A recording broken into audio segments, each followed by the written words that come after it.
My sister and I were twin spirit foxes, both sent to the dragon clan for political marriage. The dragon crown prince took an instant liking to me, a five-tailed spirit fox, while my sister was forced to wed the disfavored second prince. Later, I bore the crown prince a frail black dragon, whereas my sister gave birth to the most majestic golden dragon for the second prince. Thus, the second prince won the dragon king's favor and became the heir to the dragon clan. The crown prince loathed me for ruining his future. Seizing the moment when I was off guard, he shattered my immortal bones with a single strike. Were it not for your sorcery that bewitched me, the dragon king's throne would rightfully be mine. You've tainted my noble lineage. When I opened my eyes again, I found myself back on the day I was sent to the dragon clan for a political marriage. My sister and I are twin spirit foxes born from the same litter in ancient times. The dragon clan sent envoys to the fox tribe seeking marriage alliances to strengthen their next heir. As the most gifted spirit foxes, my sister and I were both sent to the dragon clan as brides. In the grand hall of the dragon clan, envoys presented a spirit pearl to awaken our celestial bones and reveal our true forms. My sister placed her hand on the pearl first. A blinding white light erupted from it, unveiling her true form as a three-tailed spirit fox.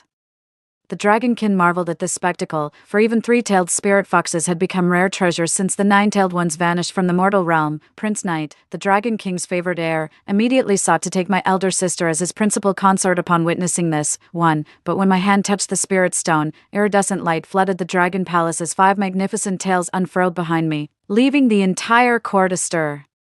Thus Knight abandoned my sister to wed me instead, while she was forcibly betrothed to the unfavored second prince, Eldar. Shortly after our wedding, I bore Knight a frail black dragon, while my sister, a three-tailed spirit fox, unexpectedly gave Eldar a golden dragon, a rarity unseen for millennia. Overjoyed, the dragon king favored Eldar even more, formally declaring him the heir to the dragon clan. Consumed by hatred, Knight seized the moment while I was still recovering and shattered my immortal bones with a single strike. Excruciating pain coursed through my body as I demanded why Knight could be so cruel. Knight glared at me coldly, his voice dripping with disdain. Had you not bewitched me with your sorcery, I would have been the one to father the golden dragon heir with Vera. You've tainted my noble bloodline. As my consciousness faded, Knight lifted the black dragon hatchling I'd risked my life to deliver high above his head, then hurled it mercilessly to the ground. In an instant, the frail little dragon lay motionless on the ground, its body limp as wet clay, all signs of life extinguished. Bone-deep hatred forced twin trails of bloody tears from my eyes as I held my vow to tear Knight limb from limb. When I opened my eyes again, I found myself transported back to the day of the political marriage. Father, I choose Vera to be my principal consort. The twilight bathed the entire dragon palace in golden light as my 5 tails unfurled openly before the assembled court. The hatred in Knight's gaze when he looked at me, contrasted with the fervor in his eyes when he turned to my sister, made me realize he too had been reborn. Knight believed that by choosing his sister, he could sire a noble golden dragon to become the next heir of the dragon lineage. Little did he know his maternal bloodline descended from the lowliest black serpents. Producing a dragon at all was the utmost effort I could make for him. The crowd gasped when Knight rejected the supremely gifted 5-tailed spirit fox for its inferior 3-tailed counterpart, even the ancient dragon king furrowing his brow at the sight. Knight, this concerns the future of our dragon kin. Do not treat it lightly. Though the dragon king wished to favor Knight, the prince remained obstinate. Father, he said coldly, Vixen may be a 5-tailed fox spirit, but that doesn't guarantee her offspring would be superior. I beg you to bless my union with Vera instead. As for Vixen, I dare say she'd make a perfect match for my younger brother. Seeing Knight's unyielding stance, the Dragon King slammed his scepter to the ground in frustration. With no choice but to concede, he stormed off without even tasting the celestial peaches, his sleeves billowing behind him. Vera had already been seething with envy upon seeing my 5-tailed true form. When Knight unexpectedly chose her instead, her twisted expression melted into smug satisfaction. Your Highness honors me by accepting my humble 3-tailed form. As for my sister, what a pity to waste such rare talent. Vera pressed herself against Knight, her voice dripping with smug satisfaction. Knight pulled Vera into his embrace, shooting me a look of utter disdain. 5 tails mean nothing, just cheap fox tricks to beguile the masses. Only by bearing a noble dragon heir would one deserve to be my imperial consort. With that, Knight turned his mocking gaze upon the frail-looking Eldar, his eyes brimming with derision. Little brother, don't flatter yourself that marrying some 5-tailed spirit fox will win the Dragon King's favor and make you heir to the draconic throne. The day she whelps that bastard dragon spawn will be your last. Having spoken, Knight wrapped an arm around Vera and strode away with her in tow. I raised my eyes to meet the impassive gaze of Eldar and ventured cautiously, Second Prince, though I am a 5-tailed spirit fox, should I truly fail to bear you a noble dragon heir, the Crown Prince will undoubtedly become the Dragon Clan's successor and banish you from the palace. If you annul the betrothal with the Dragon King now, there might still be room for reconsideration. In my past life, I knew little about Eldar's affairs. Without fully understanding his character, I would never again rush to conceive a dragon heir with him as recklessly as before. I expected Eldar to give me the cold shoulder after Knight's provocation, but to my surprise, he suddenly burst into laughter upon hearing my words. I was born with frail health. If you failed to conceive a noble dragon heir within a month, it certainly wouldn't be your fault. Moreover, for an unfavored prince like me to gain the favor of a five-tailed fox spirit, I'd say I'm the one reaching above my station. With a faint curl of his pale lips, Eldar extended his slender fingers toward me, seeking to take my hand. That coquettish demeanor was utterly bewitching. Like a seductive fox spirit, I shyly averted my gaze, placing my hand over Eldar's. Feeling the warmth of his palm suddenly cooled by the jade's icy touch, today marked the beginning of our journey, Eldar, my sister, Knight and I, to conceive a dragon heir. The spirit foxes have always been different from other clans. Nourished by rare herbs and abundant spiritual energy, they can give birth within just one moon's cycle. Just as Eldar was about to take me to the Valley of Despair for immortal cultivation, Night arrived with Vera, cutting us off. The Valley of Despair brims with immortal energy, nurturing countless spirit beasts since ancient times. It's our father's most treasured land, Eldar. Your mother was nothing but a lowly snake spirit. How dare your tainted bloodline set foot in such sacred grounds? Though Eldar had always avoided conflict, hearing Knight insult his mother triggered his transformation into a white dragon. Locking eyes with his foe, unflinching, Knight also shifted to his true form, clashing with Eldar in a fierce battle. The two sides fought fiercely for hundreds of rounds, with neither gaining the upper hand. At that moment, Vera suddenly gathered celestial energy in her palm and lunged at me. Vixen, you shall not take Hopeless Valley today. The Crown Prince promised that if I cultivate immortality here, I'll bear him a noble golden dragon and become the revered dragon matriarch of the palace. You were born with 5 tails, your natural gifts far surpassing mine, always overshadowing me, but this time, I swear I'll challenge you to the end. The moment she finished speaking, Vera's eyes turned blood-red as she lashed out with 3 massive tails, whipping them toward me with terrifying force. I wasn't about to play the fool either. In an instant, I channeled the power of 5 tails into a concentrated strike, slamming it straight into Vera's abdomen. Overwhelmed, Vera collapsed to the ground, coughing up a mouthful of fresh blood. Meanwhile, the previously arrogant Knight was sent crashing to the earth by Eldar's draconic tail, just as the outcome seemed decided.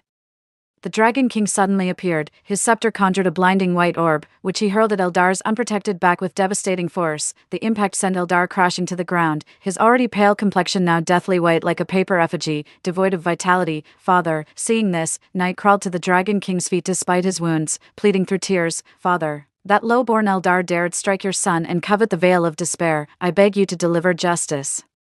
At Knight's words, the Dragon King's gaze toward Eldar grew increasingly contemptuous. Eldar, Knight is your own blood brother. To think you'd gravely injure your own flesh and blood over some celestial valley. This vile temperament truly mirrors that snake spirit mother of yours. Eldar knelt before the Dragon King with clenched teeth, his tone resolute yet measured. Father, if you despised my mother's lineage so, why force her into the Dragon Palace?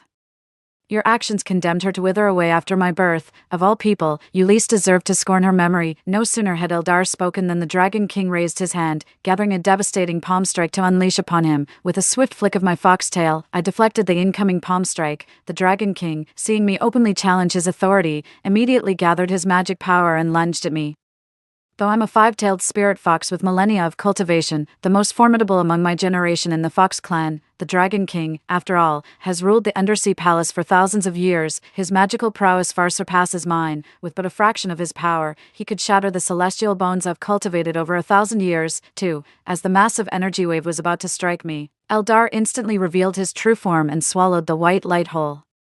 The Dragon King's heart trembled at the sight. Though Eldar had always been frail since birth, none expected such hidden power, a realization that unsettled the monarch. Shielding Knight, the Dragon King glared at Eldar and hissed, Eldar, would you dare raise your hand against your own father? Eldar met the Dragon King's gaze fearlessly. Father, I have no wish to raise my hand against you, but you must not harm my consort. The foxes and dragons are now bound by marriage.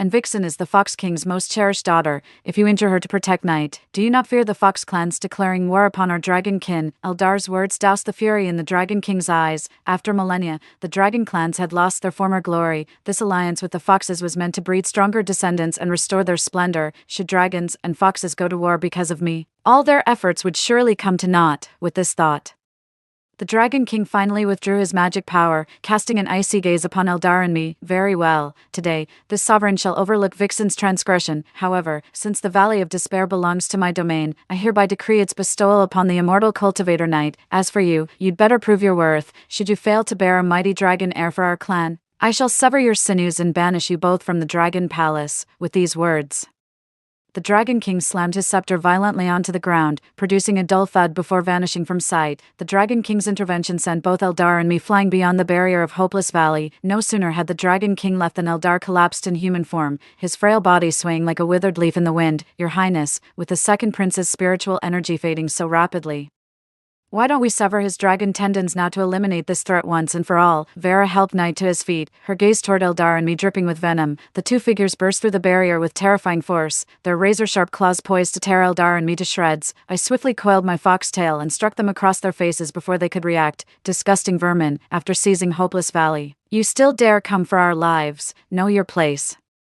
Knight and Vera were sent crashing back into the barrier, their already grievous wounds now compounded with fresh injuries. Watching Vera and Knight gnash their teeth in frustration filled me with immense satisfaction. "Don't get cocky too soon, Vixen. When Vera bears my golden dragon heir, I'll repay today's humiliation 1,000-fold upon you all." With those words, Knight dissolved into black mist and vanished with the severely wounded Vera before our eyes, having lost Hopeless Valley. I dragged Eldar, his spiritual energy nearly depleted, in search of a sanctuary for recovery. Just as I was at my wit's end, I sensed something massive stirring beneath Mount Bujo. Such concealed divine energy, this must be the place. "Second Prince, let us cultivate our immortal arts here." Eldar gazed at the desolate mountain devoid of any spiritual aura, involuntarily covering his mouth as violent coughs racked his body. "Vixen, it's all my fault you've fallen to this state. Don't worry, though I've lost most of my spiritual power, I can still safely return you to the Fox clan." Clearly, Eldar assumed I'd lost my prime cultivation grounds and gone mad with despair, now treating this godforsaken wasteland as some treasure trove, even pointing at that stagnant pool ahead, declaring his intent to meditate there. Witnessing this, I could only massage my temples and exhale in exasperation. "Your Highness, I speak true. This very spot marks where the fire and water gods toppled Mount Bujo. Its desolation stems from treasures beneath that devour spiritual energy. I sense it. That murky water conceals power surpassing even Mount Wangwu's might." At this point, fearing Eldar might doubt me, I channeled my immortal energy and struck the center of that stagnant pool. In an instant, the entire tranquil Mount Bujo began shaking violently. Thankfully, I swiftly wrapped my foxtail around the wounded Eldar, preventing him from being swallowed by the sudden fissures. Simultaneously, the previously unremarkable pool began emitting an eerie white glow, violently splitting open at its center. Seizing the moment, I plunged into the rift with Eldar in tow. We tumbled to the ground moments later, both Eldar and I staring in awe at the towering palace before us. A colossal stone tortoise coiled around the hall's pillar suddenly came alive, its obsidian eyes flashing with golden radiance at our intrusion. A cacophony of primordial echoes reverberated through the grand hall. "Death awaits those who trespass these forbidden grounds." An overwhelming pressure threatened to tear my body apart in that instant. Suddenly, a white serpent materialized behind Eldar, shielding us with its massive form. "So you're a descendant of the great Baishi, the legendary serpent attendant of goddess Nuwa." The revelation stunned me, flooding my mind with memories of Vera bearing Eldar's dragon child in our past life. That day, bathed in golden light, a golden dragon soared from the side palace, compelling all dragonkind to prostrate in reverence. I was baffled then, knowing Vera's capabilities all too well. How could she, bonded to an ailing prince, give birth to a golden dragon unseen for millennia?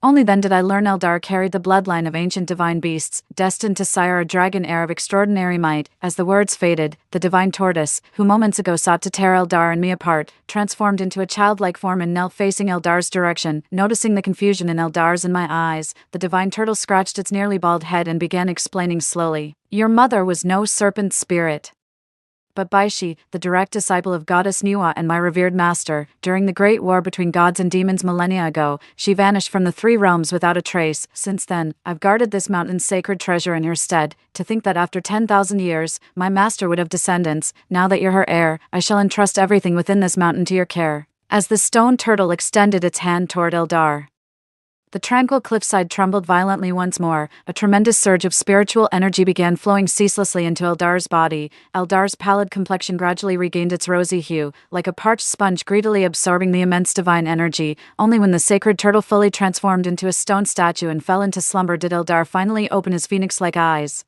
awakening with an eerie crimson glow filling his gaze. But Eldar, already severely drained, suddenly found himself overwhelmed by this tremendous power, causing the celestial energy within him to surge uncontrollably. Eldar parted his thin lips slightly, his eyes burning with unmistakable desire as they met mine. "Vixen, help me." As the words faded, the massive dragon's tail slowly coiled around my waist, seeking entanglement with me. After uncounted days, Eldar's scorching body temperature subsided significantly, and the celestial energy within began circulating in orderly patterns. Through immortal cultivation, I continuously absorbed the vast divine power from Eldar's body until two new tails miraculously manifested. Noticing the astonishment in my eyes, Eldar pulled me tightly into his embrace and chuckled in that deep, velvety voice of his. "Is my little vixen satisfied already? With my help, you'll surely manifest 9 tails. Let's breed the mightiest dragon heirs together, shall we?" Though phrasing it as a question, Eldar only coiled around me tighter, as if terrified I might slip away, and so amidst our entanglement, through countless days and nights, I did indeed awaken my 9 tails. The month-long wait was over before I knew it. Gazing at my swollen belly, I couldn't help but feel uneasy. Eldar seemed to sense my anxiety. Holding my hand, he reassured me, "Vixen, whether our child is strong or weak, I'll protect you both with my life. If my father and brother truly mean to hunt us down, I won't show them any mercy either." His words instantly dispelled my fears. Summoning all my strength, I gave birth to a dragon egg. Staring at the utterly ordinary-looking dragon egg, I couldn't help but feel uneasy. No need to worry, since my mother is descended from ancient divine beasts. This dragon egg must be extraordinary. Hearing this, I nodded while cradling the dragon egg, just as I was channeling celestial energy into the egg to hasten its hatching. Disturbances arose beyond Mount Bujo. With a flick of his sleeve, Eldar instantly transported both me and the dragon egg outside the barrier. No sooner had we stepped beyond the barrier than we spotted Vera, Knight, and others storming toward us, cradling their dragon offspring. The black creature in Vera's arms wasn't truly a dragon, but rather a black flood dragon, I realized upon closer inspection. I stood dumbfounded. Knight's constitution proved far hardier than I'd assumed. Despite their grave injuries, they'd somehow managed to produce offspring within a single month. Though this black serpent hasn't yet ascended as a dragon, given another millennium of cultivation, it would surely soar into dragonhood. Before I could speak, Vera shot me a venomous glare and shrieked, "It's your fault, His Highness, and I couldn't conceive a golden dragon. Had you not schemed to grievously wound him that day, I wouldn't have birthed this child still trapped in serpent form." Knight gnashed his teeth at us. "Today, I shall slaughter you all to avenge my child." No sooner had the words left their mouths than they lunged at us in a flash, yet before their fingers could graze my robes, Eldar sent them flying back with a thunderous force. Having cultivated by absorbing the dense spiritual energy of Hopeless Valley for a month, Knight and Vera's power had far surpassed their former selves. Yet they never anticipated Eldar's current strength would reach such terrifying heights. Seeing Knight and Vera still seething with resentment, they gathered their full cultivation power to charge toward Eldar and me. Knight condensed a luminous sphere in his palm, his voice thick with bitterness. "Even in this second life, the heavens still deny me justice. The dragon throne belongs to me. You low-born wretch shall never steal what's rightfully mine again." As the words faded, Knight let out a furious roar and transformed into his true form, charging toward Eldar and me. With just a slight lift of his gaze, Eldar effortlessly dispersed the celestial energy, then casually flicked his wrist, sending both Knight and Vera crashing to the ground. Unable to withstand the overwhelming pressure, Knight and Vera coughed up blood once more. "If you still insist on harming my wife and child, don't blame me for abandoning brotherhood. I'll tear you all to shreds." Knight and Vera finally realized their peril, hastily retreating step by step. Just then, a colossal dragon swooped in from afar, shielding Knight and Vera behind its massive form. "Let me see who dares lay a finger on my child." The Dragon King's glacial gaze locked onto Eldar and me, until spotting the lifeless dragon egg in my hands, his eyes turning arctic. "Audacious Eldar, did I not vow that if you and this fox spirit failed to bear a dragon heir for my kin within a month, this very day would mark your doom?" As the Dragon King's words faded, his scepter erupted in blinding radiance, divine energies coalescing before hurtling toward Eldar and me. Eldar reacted instantly, conjuring a barrier with a sweep of his hand to intercept the divine assault, yet in mere moments, the formidable shield shattered like glass, fracturing into fragments. Eldar's eyes burned crimson as he glared at the Dragon King before him, his voice trembling with resentment. "Father, am I not your child too? For 1,000 years. Your gaze has never strayed from Knight. Your concern belongs to Knight alone, yet I've never harbored hatred toward you. I've yielded to you and Knight at every turn, but now, to protect that worthless Knight, you'd truly take my life. Then let our bond as father and son be severed." With a thunderous draconic roar, Eldar transformed into his true form, soaring skyward. His pristine white scales began shimmering, each one gradually shifting into radiant gold. The Dragon King stared at the golden dragon before him, his eyes widening in disbelief. "Impossible. Your mother was merely a lowly serpent spirit. How could her offspring be a golden dragon?" Yet Eldar couldn't be bothered to explain. He immediately channeled divine energy and struck toward the Dragon King. Though Eldar had awakened his Baishi bloodline, a mere month wasn't enough to fully master wielding such formidable power. Thus, armed with the dragon scepter, the mightiest artifact of dragonkind, Eldar fought the Dragon King to a standstill. 3. Sensing danger, the Dragon King activated a hidden mechanism in his scepter. In an instant, the dragon binding chain transformed into a massive enchanted net, seeking to ensnare Eldar completely. Seeing the peril, I swiftly placed the dragon egg behind me and shapeshifted into my nine-tailed true form, intercepting the colossal net with my tails. Forged from the bones of countless ancient divine dragons, the dragon-binding chain can immobilize any being with draconic blood, no matter how formidable their magic might be. The chain had been safeguarded by the goddess Nuwa since antiquity. Who could have imagined it would fall into the hands of this aged dragon king? The crowd gasped in shock at the sight of my nine-tailed true form. In an instant, that massive net ensnared me, tightening relentlessly as if to crush every celestial bone in my body. Seeing me trapped, Eldar charged recklessly forward, determined to tear the net apart, but I channeled my divine power to push Eldar several paces back. Eldar, I'm of the nine-tailed fox lineage. Don't worry, these dragon-binding chains can't harm me, but if you get caught in them, our child and I will truly lose all hope of survival. At my words, Eldar suddenly came to his senses and moved to shield the dragon egg within the barrier. Just then, Vera, who had been lying weakly on the ground clutching her chest, somehow mustered the strength to rise and forcibly seize the dragon egg I'd placed in the barrier. Even when divine power shattered the immortal bones in her wrist, Vera still clung desperately to the egg. Eldar, unless you willingly sever your own dragon tendons now, neither Vixen nor your child will live to see tomorrow.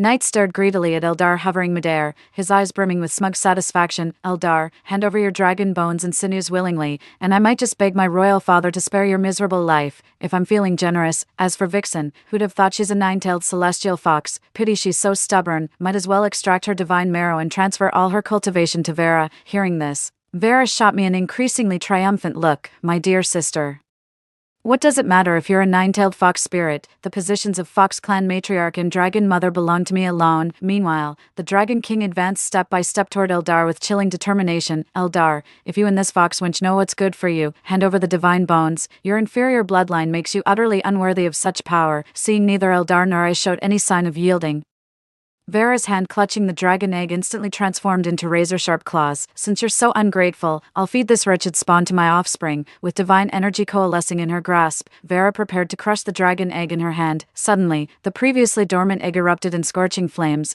its searing heat charring Vera's already wounded wrist black. As the egg slipped from Vera's control, Eldar moved to shield it, only for the Dragon King, wielding his scepter, to snatch it away first. Eldar, your obstinacy knows no bounds. It seems I can no longer spare you. As the words faded, the dragon scepter unleashed an unprecedented oppressive aura, plunging the world into darkness and silence. A colossal black dragon emerged from the royal scepter, turning the clear sky ink black as countless demonic entities tore through the heavens, unleashing chaos upon the world, gathering the dark entities around it.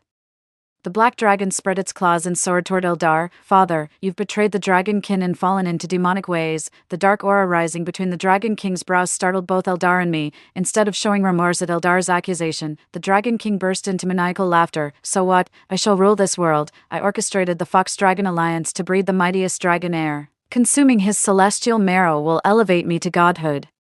It was you and this fox spirit who constantly opposed me, nearly ruining my grand scheme. Now I shall personally strip you of your immortal bones, condemning you to eternal damnation. As he spoke, the Dragon King glared at Vera and Knight lying on the ground. A massive dark energy coalesced into spectral dragon claws that lifted them into midair. You worthless wretches, after all the effort I invested in nurturing you, you produced nothing but a malformed black serpent, a disgrace to dragonkind. Today I shall purge you both from existence. Before Knight and Vera could react, the Dragon King had already torn out their celestial marrow with his bare hands, devouring every last drop. Even the weakly whimpering black dragon hatchling was crushed beneath the Dragon King's palm, reduced to a pool of blood. After dealing with Knight and his companions, the Dragon King's icy, murderous gaze turned toward Eldar and me. With my grand technique complete, none of you shall leave Mount Bujo alive. The overwhelming pressure caused the already shrinking dragon-binding chains to constrict further. Clutching the massive net, I severed 3 of my own tails with a roar and tore it apart. Today, Eldar and I shall rid the 3 realms of your scourge. Dragging my remaining 6 tails, I channeled divine energy with Eldar and unleashed it toward the Dragon King. Just as the divine blast was about to strike, the black dragon, as if cheating fate, opened its abyssal maw and swallowed the energy whole. To think you've mastered such power in mere months. Pity you encountered me before learning to wield it. Today, I shall drain every drop of your divine essence and reign supreme over all creation. As the words faded, the Dragon King's face twisted into a vicious grin. With the black dragon's aid, he sent both Eldar and me crashing to the ground. All 6 of my tails were shattered, while Eldar's draconic spine snapped in two. Our divine energy bled away as rivers of crimson soaked the earth before us. The Dragon King's eyes gleamed with triumph as he materialized before us. His claws vice-gripped our skulls, relentlessly draining our waning power. We could feel ourselves withering. Soon we'd be nothing but desiccated husks, our divine essence fully consumed. The dragon egg shrouded in dark energy suddenly exploded, transforming into a colossal serpent coiling midair. The Dragon King sneered in contempt.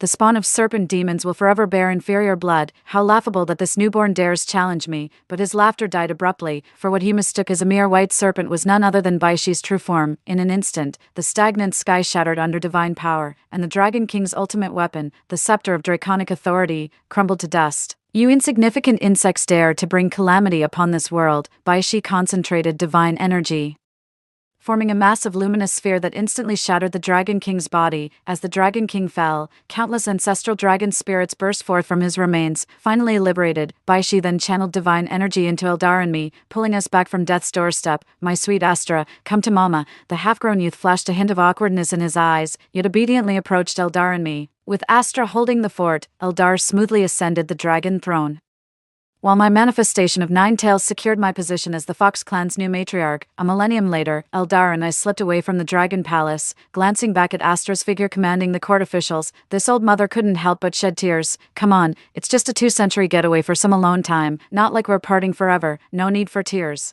Astra's cheek twitched involuntarily as she faced the mountain of petitions from the Fox and Dragon clans. Your Majesties, I may be exceptionally gifted, but I'm still just a 1,000-year-old kid here. Astra let out a frustrated roar, but under the stern supervision of the Turtle Prime Minister, she grudgingly plowed through the paperwork. Eldar and I had long descended to the mortal realm, transforming into an ordinary mountain-dwelling couple living the simple life of farming and weaving. The mortal world is truly better. No more disturbances from that troublesome brat. Seeing Eldar's illusionary face, now aged like a man in his 50s according to mortal years, I reached up to touch my own wrinkled skin and chuckled. Though taking on this form is a bit too unsightly, Eldar shot me a haughty glare. If we didn't maintain this disguise, mortals would burn us at the stake for witchcraft after noticing our unchanging faces over decades. Hearing this, I simply shrugged. Seriously, our son is the purest descendant of the ancient deity Baishi. Who in this world could possibly harm us? Though this mortal guise is rather unflattering, it does let Eldar and I grow old together like an ordinary loving couple. I must say, growing old with you feels rather wonderful. Story 2. When I was going home during the winter vacation, my poor roommate didn't manage to get a train ticket. Out of kindness, I offered to let her stay at my home for the spring festival. However, she climbed into my boyfriend's bed when the extremely cold apocalypse struck. They occupied my house, snatched away my food and supplies, they stripped me naked, threw me into the icy snow, and live-streamed my death. Behind the glass door, they killed the cat that I had raised for 10 years and eat hot pot with its meat while laughing. As I cried and pleaded, my roommate said, "You were so high and mighty when you sponsored me. This cat probably cost you more than what you spent on me. I'll have a good taste of it today." Just before I died filled with hatred, I heard a voice, "Master, I wish I could protect you." Woo-woo. I still didn't manage to get a ticket. How can I go home for the spring festival? Vera's soft complaint reached my ears. Looking at the desk with the bed above it in front of me, I was holding my beloved Jojo. Tears suddenly welled up in my eyes. I was reborn and returned to the time before everything started. A childish voice suddenly came to my ears. "Master, don't cry." Jojo rubbed his head against my bosom. It was him talking to me. It must be that the cat god heard my wish. This time, I will protect you. Jojo was a tabby cat that I rescued by the roadside. Although he wasn't precious or beautiful, he was the apple of my eye. He was smart and well-behaved, and he was very human-like. He had accompanied me for a full 10 years. Sometimes, I would bring him to the dormitory to play, and my roommates all liked him. Now, he was reborn with me. I looked at my roommates around me. Sure enough, only I could hear Jojo's voice. In my previous life, when I heard that my roommate Vera didn't get a ticket, I immediately invited her warmly to stay at my home during the winter vacation. She happily hugged me and said that I was her best friend in the world. At that time, I was so stupid to believe it. How ridiculous. Now, seeing that I didn't say anything, Vera chatted with my roommates for a while, then bit her lip and took the initiative to ask me, "Sable, I didn't manage to get a train ticket. I can't go home. If I stay at the school, I'll be the only one in the dormitory. I'm a bit scared. Can I stay at your home for a few days?" Before I could answer, Jojo already wrapped his little cat paws around my neck and said anxiously, "Don't agree to her. Don't agree to her." My heart ached, and I hugged Jojo tightly and flatly refused. Jojo is shy around strangers and doesn't like strangers staying at home. 2. Sable, if you don't want to, you should find a better excuse. The roommate who had just chatted with Vera stood up for her. Everyone knows that Jojo isn't shy at all and even follows you to the dormitory. Vera's eyes suddenly turned red. Sable, did I do something wrong to make you angry? If it were before, I would definitely apologize and coax her. But now, I don't want to say a word to her. Just staying in the same dormitory with her makes me feel sick. Sable, I know you're a local and don't have to struggle to get a ticket like us from other places, but I can't get a ticket. I really can't go home and have nowhere to live. Your home is in the city, and the house is so big with so many rooms. Can't you just let me stay for a few days? I promise I won't make you angry and will treat Jojo well. The other 2 roommates also comforted her and criticized me. Yeah, Sable. Your family is so rich, you have extra rooms, why can't you let Vera stay? You were so generous before, when did you become so stingy? You know what Vera's family situation is, are you just using the cat as an excuse to bully the poor student? I was so angry that my whole body was shaking. It's true that my family has the best financial condition among the roommates, usually. I often treat my roommates to meals and give them snacks and gifts, but my kindness didn't get any gratitude or return.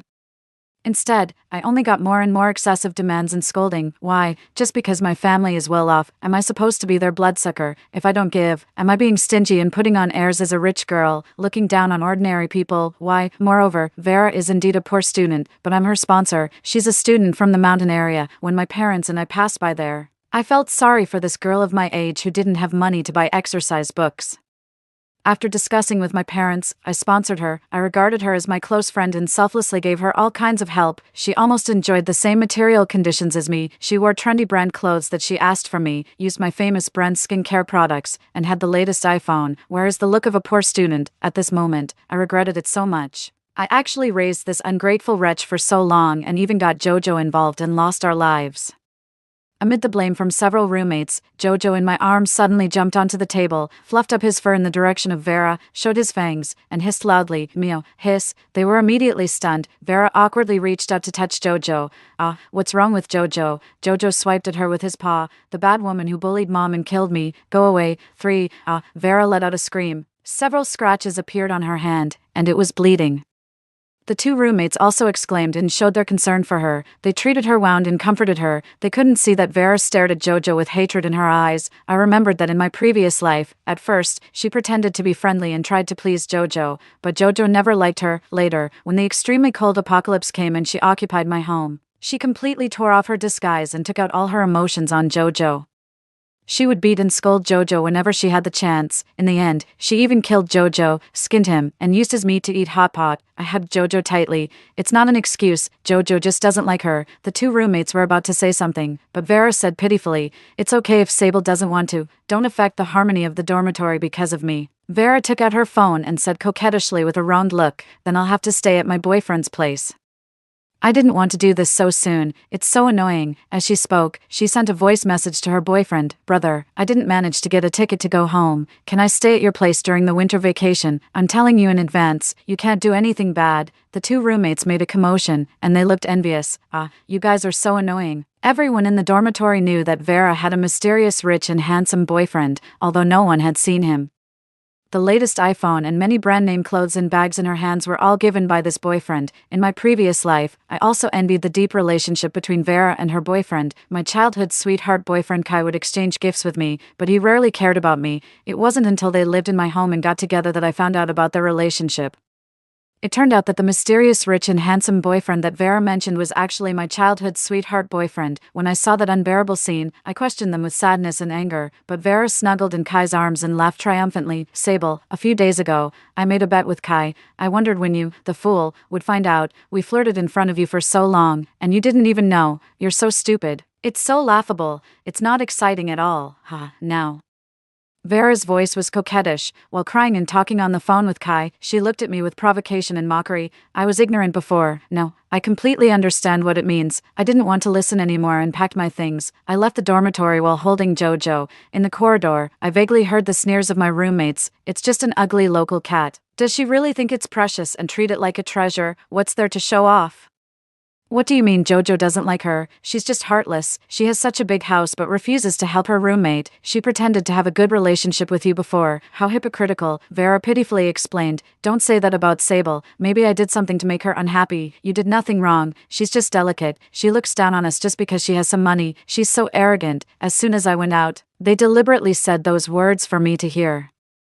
I was so wronged and angry that my whole body was shaking. Jojo in my arms put his soft little cat paws on my chest and rubbed his head against my neck. They're all bad people. They only say bad things. Mom, don't listen to them. My heart warmed, and I hugged Jojo tightly. Okay, Mom won't listen. Mom will only listen to Jojo from now on. I knew that I had more important things to do now, soon. This winter vacation will turn into an extremely cold apocalypse. I have to prepare as soon as possible. This time, I will definitely survive with Jojo. Before I got home, my phone rang. As soon as I answered it, Kai's unhappy voice came. I heard that you're acting like a spoiled young lady again. Sable, not everyone has a wealthy family like yours. You should also be considerate of others' lives. Kai's family and my family live in the same community. He's my childhood sweetheart brother. He's a few years older than me and already working, since we were young. He took care of me and watched over me like a real brother. During the growth process, I always looked at him, followed him, and chased after him. I don't know when. He was the only one in my eyes. After the college entrance examination, he finally agreed to my confession. I was overjoyed and even introduced him to my roommates, but I didn't know that he had already hooked up with Vera behind my back. They even flirted on the phone in front of me countless times. It's so disgusting. I clenched the phone tightly and gritted my teeth. Did Vera complain to you again? Kai was silent for a moment and said in a stern tone with an air of teaching, what does it have to do with her? You made a mistake and you're blaming others. Sable, you're an adult now. Can't you be more sensible? He spoke righteously, but he, without asking right from wrong, was trying to put the unwarranted blame on me, in my previous life, after I caught them in the act. Kai slowly pulled up the quilt and held Vera in his arms. He was as calm as ever and said, don't blame Vera. If you want to blame someone, blame yourself. You're always so high and mighty and have no femininity at all. I have no male urge for you at all. In the end, when he and Vera killed my Jojo and locked me outside in the icy snow, he showed a trace of reluctance, but after hesitating, he said firmly, Sable, don't blame me. Without food, we can't survive. I know you love Jojo very much. But he's just a cat. His life is not as important as ours. Since you can't understand such a simple truth, you can calm down outside. He helped Vera strip me naked and threw me out. They caught Jojo, killed him, they skinned Jojo, cut his bones, and ate his meat. I hated them so much that I cried and cursed. Despite the severe cold, I desperately scratched the doors and windows. My nails were lifted, and the glass door was stained with blood, while Vera laughed triumphantly. She held her phone and live-streamed my death. I could even watch them use my Jojo to eat hot pot and have a feast. Finally, I was so cold and hungry that I fell to the ground with no more strength. My tears froze on my face, and I fell into the darkness of death. Meow. Jojo's shout brought me back to my senses. Mom, ignore this bad guy. We must eat him in the future. Kai also heard Jojo's voice and scolded. Is that Jojo? You've spoiled him. His temper is as delicate as yours. I was so angry that I said coldly, Jojo is my baby. What right do you have to talk about him? I hung up the phone directly. Kai's WeChat messages soon came. Kai, Sable, when did you become so rude? Kai, you must apologize to Vera. Apologize? In your dreams? I blocked and deleted him directly. 5. In my previous life, after the winter vacation started, the extremely cold apocalypse began. By the end of January, the temperature was getting lower and lower. In February, it started snowing continuously. This southern city, which was always warm, directly dropped to more than 30 degrees below zero, then 50, 70 degrees below zero, and finally, it even reached 100 degrees below zero. It lasted for more than 2 months. It still hadn't ended when I died. No one expected such a disaster. Countless people froze to death in various places, even if they were in a warm room. The lack of food became a big problem. The transportation and logistics had long been paralyzed, and it was impossible to buy anything. After the food was consumed, many people even started killing their pets, and some even killed their relatives and ate them to survive. I definitely don't want to live like that, so I have to prepare in advance. I started buying a large number of daily necessities: firewood, rice, oil, salt, warm clothes, and a large amount of coal, as well as a generator, etc. When I was buying various pet supplies for Jojo, I found that Jojo seemed to have grown a bit. He used to fit perfectly in my arms, but now he was much bigger and heavier. The short fur of the tabby cat had turned into long fur for keeping warm. I stroked him and asked, Jojo, why have you grown up and your fur has become longer? Jojo purred comfortably. It must be that the cat god heard my wish. When I grow into a handsome and tall big tiger, I can protect Mom. My heart warmed, and I smiled knowingly. Jojo, my baby, this time, Mom will definitely protect you. As I was shopping, Messages on WeChat kept popping up nonstop. In the dormitory group, Vera had mentioned me and started a conversation. Vera, Sable, don't quarrel with Brother Kai because of me. It's all my fault. Vera, I don't know what exactly I did wrong for you to treat me like this. If you have any dissatisfaction, can you tell me? The other two roommates also frantically had mentioned me, all pleading for Vera, between the lines. They were all blaming me. Did they really think I didn't know? I only had the 4-person dormitory group, but the 3 of them had a separate small group. In the past, even if I felt a bit uncomfortable, I endured it, but now, I couldn't stand it anymore and directly quit the group. Vera's private WeChat messages followed immediately. Vera, Sable, what exactly did I do wrong for you to treat me like this? Woo-woo, Vera, tell me, and I'll change. I'll also try my best to make JoJo like me. Vera, don't ignore me. Okay, I didn't reply to any of them.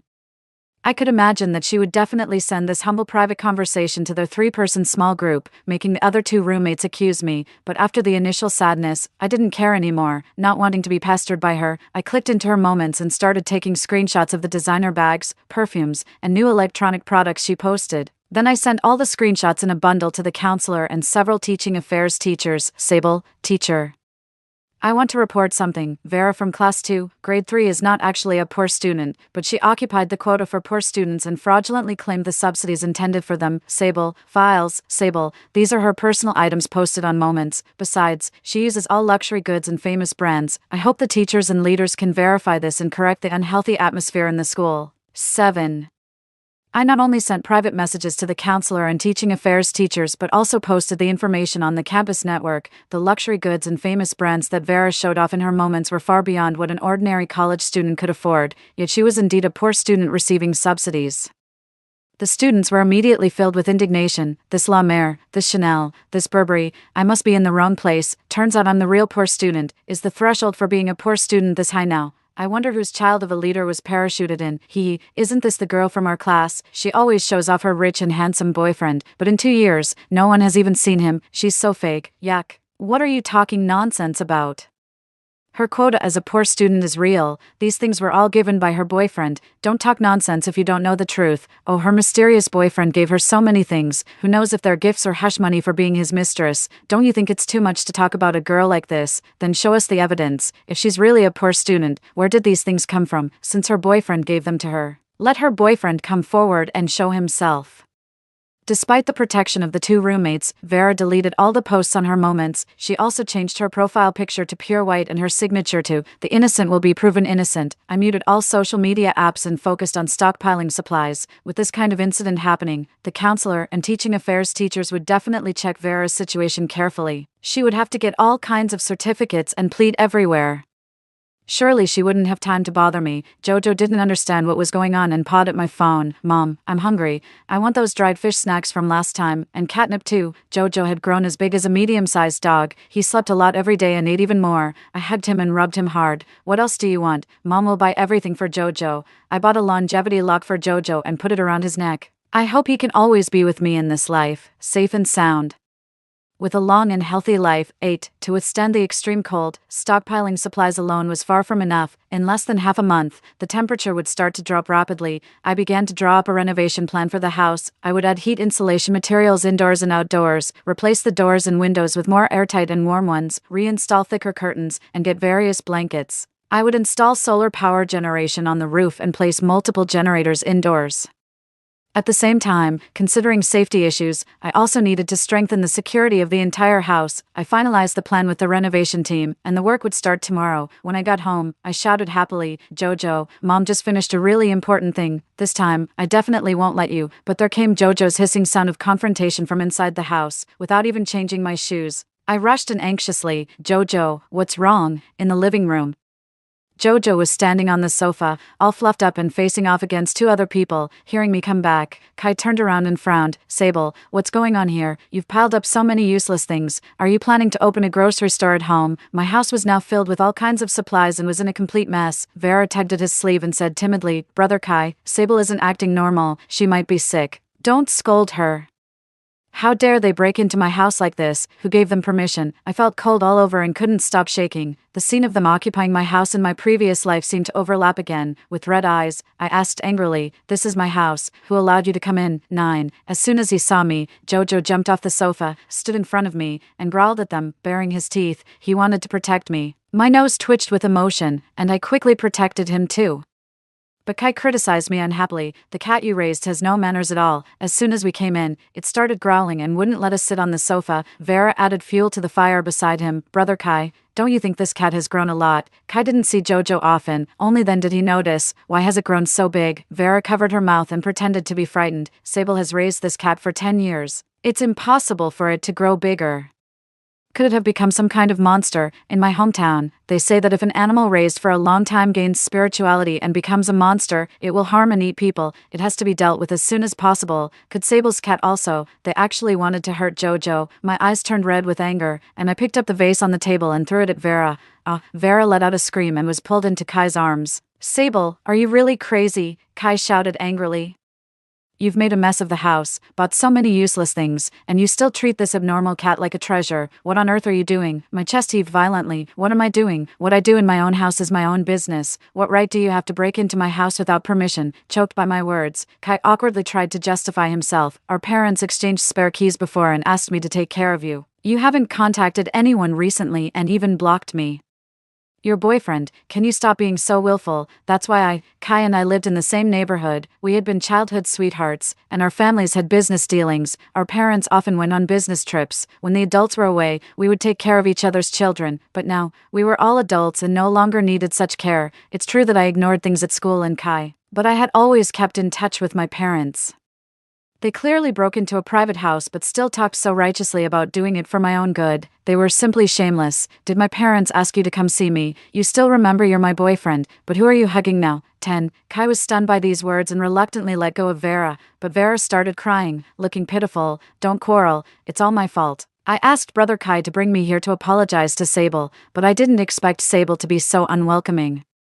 I really don't know what I did wrong, woo-woo. Kai immediately felt extremely. Vera, you did nothing wrong. Sable's temper as a spoiled young lady is hard for anyone to bear. Sable, apologize to Vera right now, or I'll tell your parents what you've done. This was ridiculous. I sneered and asked, what do I need to apologize for? You broke into my house without permission. Do you think I won't call the police? Kai scolded with a dark face. How dare you ask?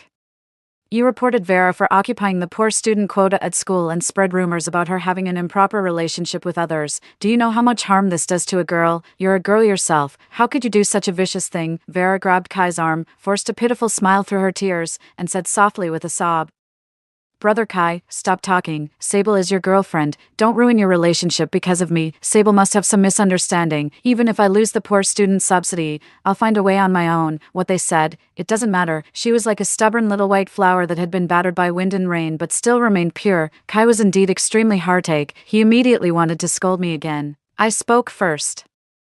I reported the matter about the poor student quota because I think Vera's quality of life far exceeds the assistance standard for poor students. Now this quota should be given to those who need it more. Besides, I never spread rumors. As for whether she has an improper relationship, since everyone is so curious about the boyfriend who keeps giving her gifts, let him show himself. Kai's face turned pale and then red. He stammered but couldn't say anything. A flash of hatred crossed Vera's eyes. Even though the two of them had been involved with each other for a long time, they didn't dare to make it clear to me easily. Vera's tuition fees were all sponsored by me, and Kai's family's business relied on my family. If their betrayal and infidelity were exposed, they would not only be despised but also lose a lot of benefits. Kai had always acted like an older brother since childhood and wanted to lecture me again. Jojo couldn't bear it anymore and let out a loud roar. Although he only looked as big as a medium-sized dog, the sound he made was no longer like that of an ordinary cat. His voice had become deeper and louder. It was like the roar of a tiger. Vera was startled and exclaimed in disgust, monster. Kai's face also changed. Sable, what on earth have you raised? Scared by Jojo, I immediately took the opportunity to order them to leave. Kai, leave the key and get out of my house. Looking at Jojo, they could only leave reluctantly. Before leaving, Vera pretended to be concerned. Brother Kai, do you think this monster will hurt Sable? Should we call the police? She clearly knew how important Jojo was to me. She did it on purpose. I slammed the door shut. Kai didn't return the key to my house. He claimed he was taking care of me on behalf of my parents. Kai was a man, and I didn't have any suitable weapons at hand. I was also worried that they would hurt Jojo, so I had to let it go. I slumped to the ground, hugging Jojo tightly. A sense of despair filled my heart. What should I do? Kai almost never used the spare key to my house, and I actually forgot about it. Was I doomed to be exploited by them again this time? 11. Jojo comforted me. Mom, don't cry. They're bad. I hugged him tightly. Yeah, Mom is just worried about Jojo. I'm afraid they'll hurt you. Jojo stood up on his hind legs, hugging my neck like a child. Don't be afraid. The cat god will help me. I've grown up and will be able to protect Mom soon. Hugging the warm Jojo, I buried my face in his soft long fur, listening to his happy and relaxed purring. I gradually calmed down. Jojo, this time, Mom will definitely protect you well too. 12. Time was running out. After talking to my parents on the phone, I started checking our other properties. Finally, I found a small villa on the outskirts of the city because of its remote location. This small villa had more independent and complete living facilities. It had an independent power generation and water supply system, and it was equipped with underfloor heating and a fireplace. The roof was more suitable for installing solar panels, and there were 2 full floors of basements. Obviously, it was more convenient to renovate. I contacted the construction team overnight and asked them to go there for renovation. The next day, I left home with Jojo and went to the villa. I also hired a cargo delivery service to transport all the supplies there. The following days were very hard for me. I hired 2 groups of workers to work day and night, and I kept following up on the decoration and renovation progress. I added even more heat insulation materials to the entire villa, several times more than normal. I bought blankets, charcoal, and all kinds of warm items without hesitation, besides being warm. The doors and windows also had various reinforcement and safety measures, after the experience of Kai breaking into my house last time. I also bought a lot of suitable weapons. The renovation team and workers all found it strange, but no one would believe that an extremely cold apocalypse was coming. I could only tell them that there would be a snow disaster this winter, and it would be extremely harsh. They must stock up on enough food and pay attention to keeping warm. Some of them listened, but most of them just laughed at and looked down on me. I couldn't do much. I could only anonymously post some reminders online.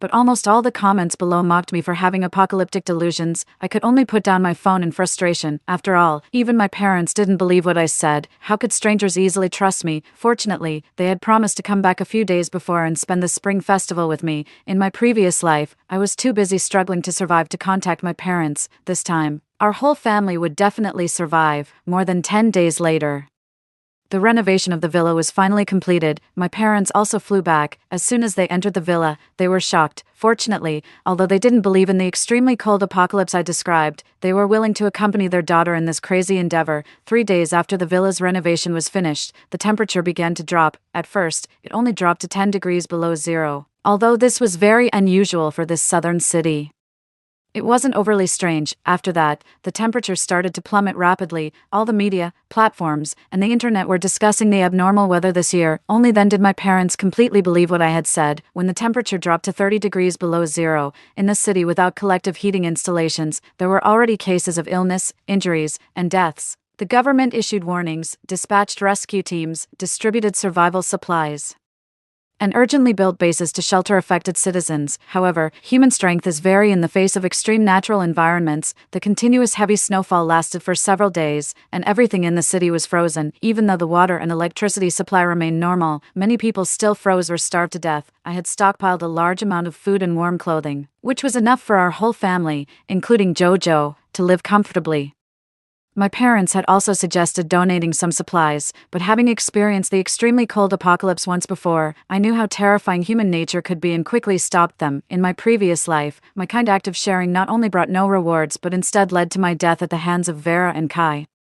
They didn't even spare my Jojo. Fortunately, everything was different now. Jojo had grown very large. He looked even bigger than a tiger, and his fur was extremely thick. He wasn't afraid of the cold at all. He often rolled around in the snow and even complained that the indoor temperature with the heater on was too hot. Thankfully, I had stocked up enough cat food to feed him with no problem. Outside, it was a world of ice and snow, and death and hunger swept through everyone.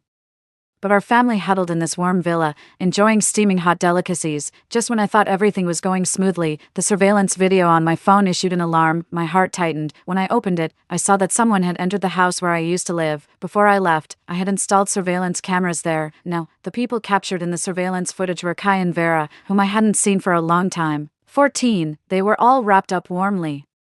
As soon as they entered the house, they turned on the heater and started searching for supplies everywhere, but all the supplies in that house had already been moved away by me. When they couldn't find anything, they started blaming each other. Once they felt warmer, they began to fiddle with their phones anxiously. I watched them coldly and took them out of my blacklist. Sure enough, my phone rang immediately, and I answered the call. Kai was surprised for a moment. Sable, you answered the phone. Where are you? Seeing that I didn't answer, Vera beside him said anxiously, Sable, I wrongly blamed you before. It was all my fault. Where are you? Do you have any food? I'm really worried something happened to you. Kai also said patiently, Sable, how are you now? Do you want to join us? We have a lot of food here. Their voices sounded sincere. If I hadn't seen their difficult position and emaciated appearance in the surveillance footage, I might have thought they really wanted to help an old friend. I flatly refused. No need. I'm not short of anything, but do you really have a lot of food? The two people in the surveillance footage froze immediately. Kai completely dropped his pretense and asked angrily in an impatient tone, Sable, did you know this was going to happen? Where are all the supplies you bought before? Where did you hide them? I sneered. What does that have to do with you? Kai was enraged and was about to scold me, but I hung up the phone. He could only rage helplessly in the surveillance footage. Vera said beside him, it would be great if her cat was here. That cat had been growing bigger and bigger before. If we slaughtered it for meat, it would at least last us 10 days or half a month. I was furious. I couldn't let them get away with it. So I found a video of our family watching the snowscape and eating hot pot by the fireplace and sent it to them, as expected. Kai and Vera flew into a rage. WeChat messages poured in, quickly the screen. At first, they bombarded me with crazy questions, then they begged and pleaded, constantly reminiscing about our past friendship, but in the surveillance footage, they had already started cursing at me. This bitch, she knew about this long ago but didn't say anything. She wanted to kill us. Exactly, that bitch, she dared to do that before. Was she trying to distract us, brother Kai? Do you think she really knows about us? Kai frowned and didn't say anything. I turned on the voice function of the surveillance camera. You sound so nice in your WeChat messages. Did you ever think that I could also hear what you said in my house? The two of them were embarrassed and flustered. Then, they became even angrier and simply completely broke off all pretense. Sable, don't be too happy. Why should you be able to live comfortably while we're freezing and starving? Do you think you can hide forever? Others may not know which houses your family owns, but I'll figure it out sooner or later. I'm going to post this video online right now. What do you think those people who are almost freezing and starving to death will do when they see you showing off and feasting? I didn't expect them to do this and was immediately worried. Kai, how dare you? Kai said viciously. I'll also tell them that you knew everything but secretly hoarded supplies for yourself. Didn't tell anyone, and caused everyone's death. 15. At this moment, I deeply regretted sending that video. Although the current outdoor temperature had dropped to 50 or 60 degrees below zero, people who could withstand the cold could still move around outside fully equipped. Kai indeed immediately posted the video online. In his caption, he portrayed me as a wealthy girl who had known about the apocalypse in advance but was selfish, only hoarded supplies for herself to survive, and was now happily eating hot pot and showing off, mocking everyone else. This instantly ignited public anger. The comments were full of people cursing me, threatening to dox me, and some even directly said they would form groups to rob me of my supplies. They guessed my location based on the outdoor environment in the video. The most terrifying thing was that some comments actually guessed it right. Fortunately, all snowscapes looked similar, so no one could be sure exactly where I was. I was terrified. After witnessing human nature during the apocalypse, I had no doubt that they would loot all my supplies, then kill our whole family, and maybe even eat us, and it was only a matter of time before they found this place. I had to find a way to survive with my family. 16. Kai knew roughly where my family's houses were located. He was the first to arrive. He came with Vera in a pickup truck, accompanied by several tough-looking men. They came prepared. When they reached my villa, they took out crowbars, pickaxes, and other tools and started destroying the fortified courtyard and gate. With just over 10 days of rushed construction, it was hard to make everything as strong as a fortress. In the low temperature, my electric fence had already stopped working. I could only watch helplessly as they breached the outer courtyard and started smashing the door. I huddled tightly with my parents, too scared to make a sound. The moment the door was smashed open, a huge creature roared and pounced out. Roar, Jojo, now bigger than a tiger, easily knocked down the people in the front. They were terrified. Monster, Jojo wasn't afraid of the cold, and he was big, strong, and agile. Humans were no match for him at all. Seeing him effortlessly take down several people and scare the rest into retreat, I finally let out a sigh of relief. They even started blaming Kai and Vera for leading them here. The scar-faced leader roared angrily. You didn't say there was such a monster, damn it. There's no heat in this house at all. There's no one here, just this monster. Did you do this on purpose to screw me over? Kai didn't dare to say a word. Vera explained anxiously. Jace, this is her cat. I don't know why it's like this. Jay sized them up for a moment and barely believed them. He cursed, "Damn it, with this monster here, how are we supposed to get in?" Then he signaled to his subordinates behind him, "Bring the weapons." The subordinate went back to the truck and came out holding a long, black object. It was a gun. My heart seemed to stop beating. 17, I shouted desperately, "Jojo, come back." After learning that our location might have been exposed yesterday, I turned off the heating on the ground floor of the villa. I moved all the supplies to the basement. The basement was an area I had designed to be used when the temperature dropped to 70 to 100 degrees below zero. In such extreme temperatures, with the fierce wind raging on the ground, only the basement could provide some warmth. Due to this incident, the basement had to be used ahead of schedule. My parents and I hid in the basement and watched the outside through the surveillance camera at the door. When I saw the dark muzzle of the gun pointed at Jojo, I couldn't hold back anymore. Despite my parents' intercept, I ran from the basement to the ground floor. In the biting cold wind, I shouted in horror, "Jojo!" The cold trigger was pulled, tears streamed down my face uncontrollably, but I didn't hear the expected gunshot. Jojo slapped those people to the ground with one paw and turned to ask me, "Mom, why are you here?" "I told you, the cat god heard my wish. I can protect you all by myself." My tears froze on my face, stinging painfully. Thankfully, it seemed that the terrifying gun had also frozen up. My legs went weak, and I slumped to the ground. Kai and Vera heard my voice and shouted, trying to say something to me. But Jojo attacked them even more fiercely. Screams rang out one after another. Although I had told Jojo not to kill anyone, I couldn't be sure about other injuries. In the end, Jojo chased all of them away. 18, Mom, I chased those bad guys away. Jojo can finally protect you. Jojo turned around and pounced on me excitedly. I was pressed under his thick fur and reached out to hug him back. After repelling Kai and Vera, the shadow of death hanging over us finally seemed to dissipate, holding Jojo. I cried my heart out. 19, later.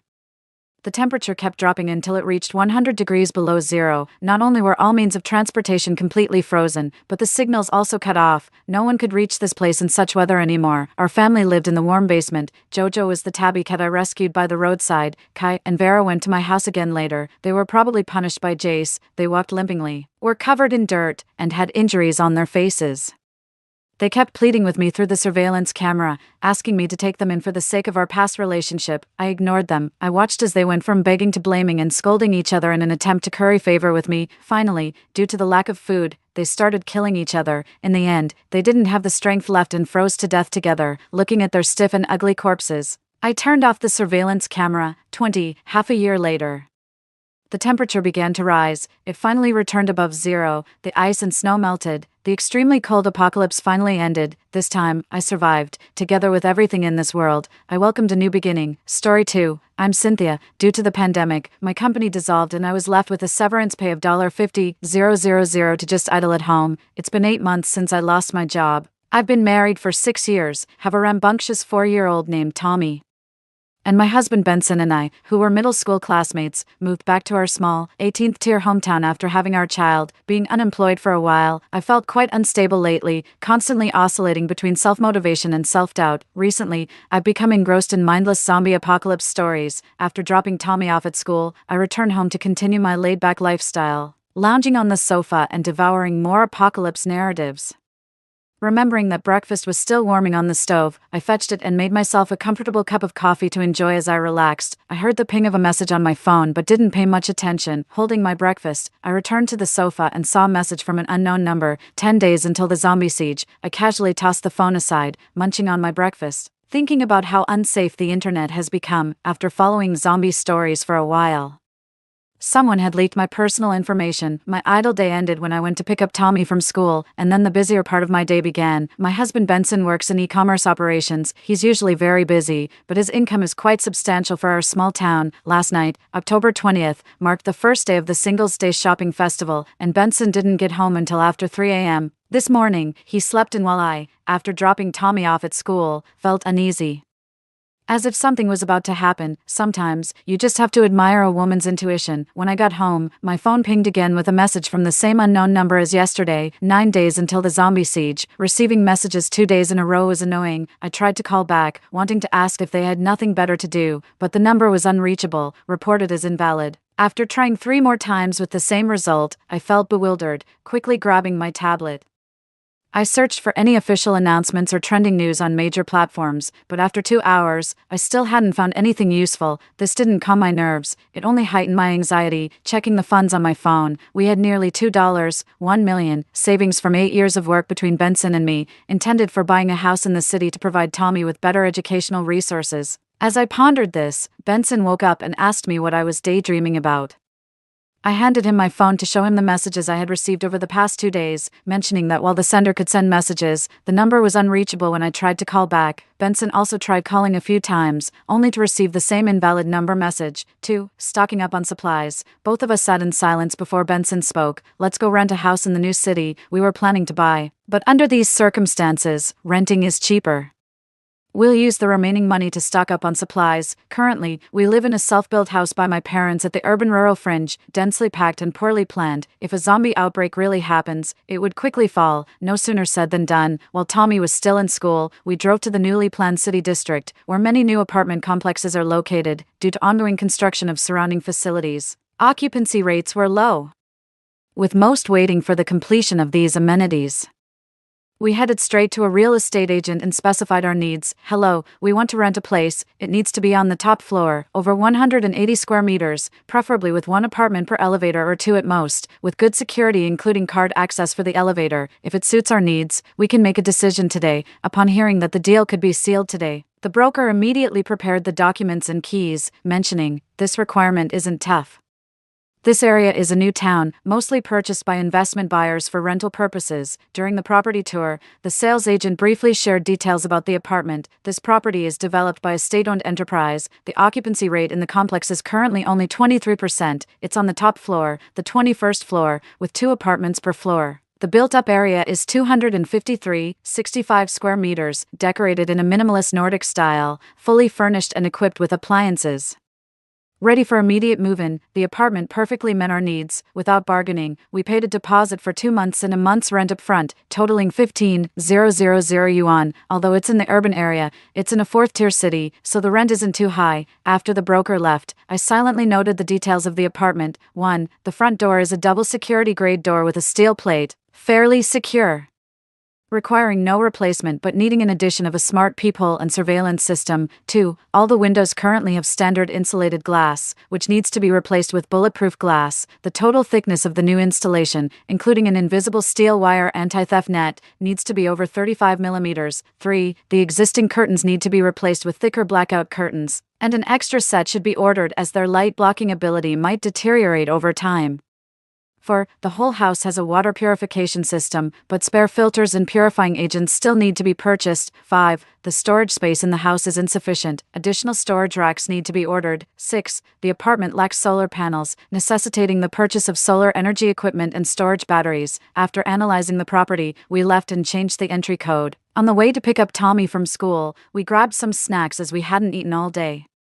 How do I know about these renovation details? Before I was unemployed, I worked for 8 years in cost estimation, and I'm fairly familiar with building structures. Benson, driving, told me, "I'll handle the renovation tasks and stockpiling for now. I still need to return to my company in the next few days to finish my current projects and hand over my responsibilities, then I'll apply for annual leave." I gladly accepted the arrangement. The next day, after dropping Tommy at school, I received a mysterious text message, 8 days until the zombie siege. Calls to the number still returned a number not found message. I immediately contacted a familiar window installer to help measure and replace the glass and install the invisible steel wire anti-theft nets, explaining that with a child and planning to get a husky, the current windows were unsafe as the child and dog might accidentally fall through. I told the installer, "We're eager to move in. I hope it can be done in the next 2 days." The installer confidently assured me, "You can count on me." After paying a deposit of 50,000 yuan, I stopped by a neighboring home improvement store to order storage racks. I drew a rough blueprint for the owner, specifying the dimensions and quantity, and stressed the urgency, hoping for delivery in the next 2 days. I paid a 5,000 yuan deposit. Next, I headed to a curtain store, chose the designs, and took the store owner to my home to measure the windows. I mentioned the urgency again, hoping for installation within the next couple of days, and requested an extra set for a friend who bought the apartment across from mine but was too busy to shop herself. After paying a 10,000 yuan deposit, the owner agreed to install them by the next evening. After seeing the store owner off, I stopped at a convenience store for some bread and bottled water for lunch. After a short break, I went out and bought 6 sets of 6,000W solar generators with 600W wind turbines, a hybrid wind-solar power system. I installed 3 sets and kept 3 as backups. I also purchased an additional 8 storage batteries, paying another 50,000 yuan deposit and scheduled the installation for tomorrow, October 23rd, non-stop. I went to pick up Tommy from school. Benson was working late and wouldn't be home for dinner, so I took Tommy to his favorite tea restaurant. Considering we might not be able to enjoy it in the future, after Tommy fell asleep that night, I started making a stockpile list, as today was already the 22nd, and according to the mysterious text, only 8 days were left until the zombie siege. The stockpiling channels would primarily be major shopping platforms and supermarkets, with the following items on the list. Batch purchases from online and physical stores, 50 bags of rice, 30 kilograms each, 100 packs of noodles, 3 kilograms each.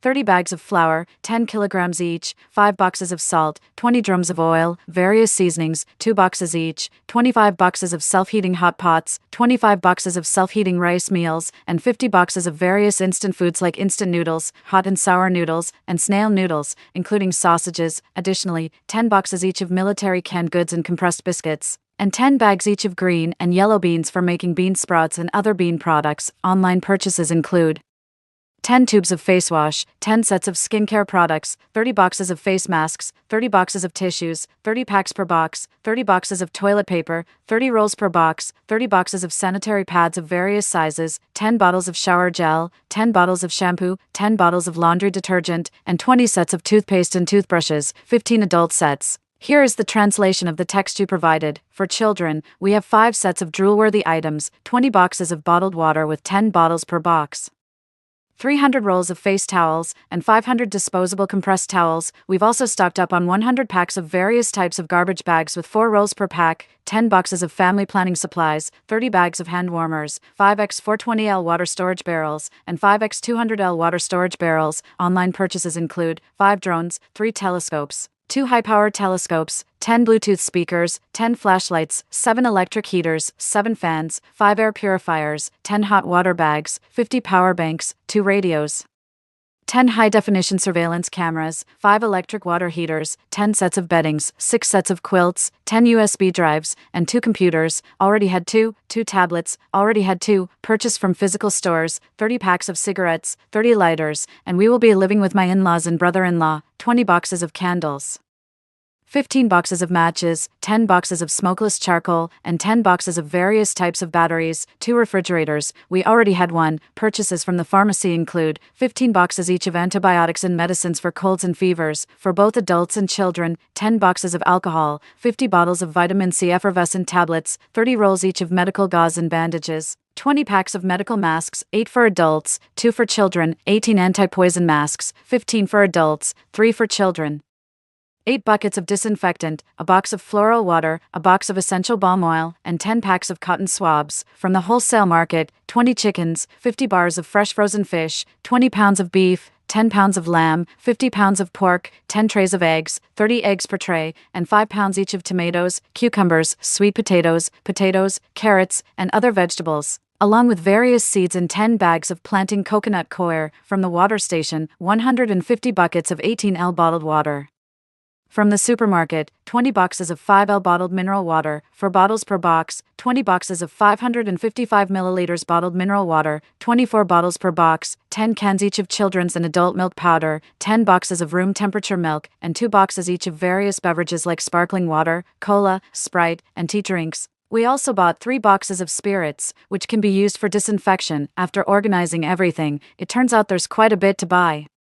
I immediately opened various online shopping platforms to make purchases, with the goal of using various credit facilities. All the addresses listed are our home at the urban-rural interface. After the goods arrived, they were moved to the new house to avoid drawing attention. The online purchases cost a total of 102,300 yuan after placing the order. The credit limits on my accounts were nearly maxed out, and I dozed off on the sofa, sleeping restlessly through the night.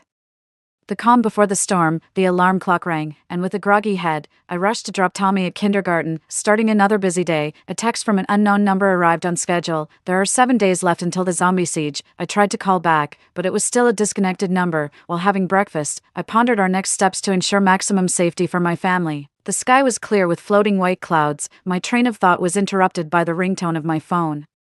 The glass installer said he would arrive in 40 minutes to fit the glass, so today's plan is to go to the new house and start setting up our security measures. At the community gate, I waited for the installer because materials needed the homeowner's signature for entry. At the convenience store at the community gate, I bought 2 boxes of mineral water and 2 packs of cigarettes for the installer to drink once home. The installer immediately began the work of dismantling the old windows and installing the new ones. I sat on the sofa, continuing to think about the next steps. Soon after, the custom storage racks were delivered to the community gate, requiring my signature for acceptance. There were 5 3-tier storage racks, which I had the installer place in one of the empty rooms for later sorting of goods. After verifying there were no issues, I transferred the remaining 12,000 yuan to the installer. Lunchtime arrived quickly. I ordered takeout and shared a meal with the few glass installers. Benson called to check on the situation and mentioned he had confirmed his annual leave starting on the 26th. After lunch, the installer continued his work until 4 p.m. when the work of installing the glass and cleaning up the site was completed. After ensuring there were no quality issues, I paid the remaining 150,000 yuan, I casually mentioned to the installer. It seems like the COVID situation is getting serious again. Stock up on food and try to take fewer projects for now. The installer responded, okay, sure, this situation has been on and off for several years. Whether he would actually follow through is another matter. Some things are better left unsaid, as speaking out could bring trouble. It's best to leave it at that. I also contacted the solar panel installer and the curtain shop owner, confirming their arrival tomorrow morning at 10 a.m. Before leaving, I silently wished the house, hope you can keep us safe in the days to come. When I returned home, Benson had already picked up Tommy. Looking at the list of supplies I had made last night, he mentioned, we also need to prepare some defensive tools like cartridge stoves and portable gas canisters for major uncontrollable crises, as natural gas, water, electricity, and network basic life facilities may also be disrupted, while Benson cooked. I immediately ordered 10 cartridge stoves, 1,500 portable gas canisters, 5 carbon stoves, and 200 pounds of smokeless carbon on the shopping app. I also ordered 200 boxes of water purification tablets, which can be used to purify rainwater after a water outage. Seeing walkie-talkies promoted on the shopping page, I casually added 6 to the cart, along with 5 heavy-duty drones, 2 3000W camping power sources, and 2 folding solar panels for camping power sources. I also added some items for Tommy. Books, toys, and clothes for ages 6 to 10 for all seasons, buying a set of each. After dinner, Benson and I took Tommy to the supermarket and ordered 2 645L double-door refrigerators and 3 portable air conditioners, scheduled for delivery to the new house the next morning. Thinking of the need to stock up on a large amount of supplies, all the furniture and appliances in the new house were already complete, including kitchen appliances, pots and pans, bedding, and clothing. We planned to move the items we were currently using directly there tomorrow. On the way, we stopped at a Lego store and picked out 10 Lego sets. The next day was the weekend. I woke up around 9 a.m., still receiving a message from an unknown number. There are 6 days left until the zombie siege. Benson dropped Tommy off at his grandmother's and then went to work. After having breakfast, I rushed to the new house. The refrigerator and portable air conditioner had already been delivered, and the solar panel installer had arrived at the entrance of the community. After signing the necessary documents, I headed to the new house with them. Soon, the curtain installer also arrived. Seeing all the installers busily setting things up in the house gave me a great sense of security. The refrigerator was connected to the power supply and tested without any issues. I paid the remaining 15,000 yuan balance, and the installer then left. I reminded him, it seems the situation has worsened recently. It might be wise to stock up on some food. I went up to the rooftop to check on the solar panel installation and took the opportunity to examine the structure of the roof. The parapet was 8 meters high, which meant it was not easy to see inside from outside, making the rooftop a usable space. 2 hours later, the installation of 3 wind and solar hybrid charging panels was completed. The installer explained, these are photovoltaic generators. In case of a power outage, they can even keep the refrigerator running to ensure the food doesn't spoil. The remaining 3 sets were stored in a storage room. The installer conducted a power test on the solar panels 3 times to ensure there were no issues, and the curtains were also successfully installed. I paid the remaining balance of 100,000 yuan, and while the installer was packing up his tools, I again reminded him, the situation seems to have worsened recently. Stock up on some food. I immediately found 2 housekeepers through a local app to come and clean the house. It wasn't that I was lazy, but there were still many things that needed to be done. On WeChat, I discussed with Benson about having dinner at my parents' place tonight to tell them about the situation and ask them to pack some clothes to move to the new house tomorrow. Then, I messaged Hanson's younger brother, who works in the provincial capital, to take a leave of absence today and buy a high-speed train ticket to come back tomorrow. Why didn't I inform my parents? Because they had passed away in an accident when I was in middle school.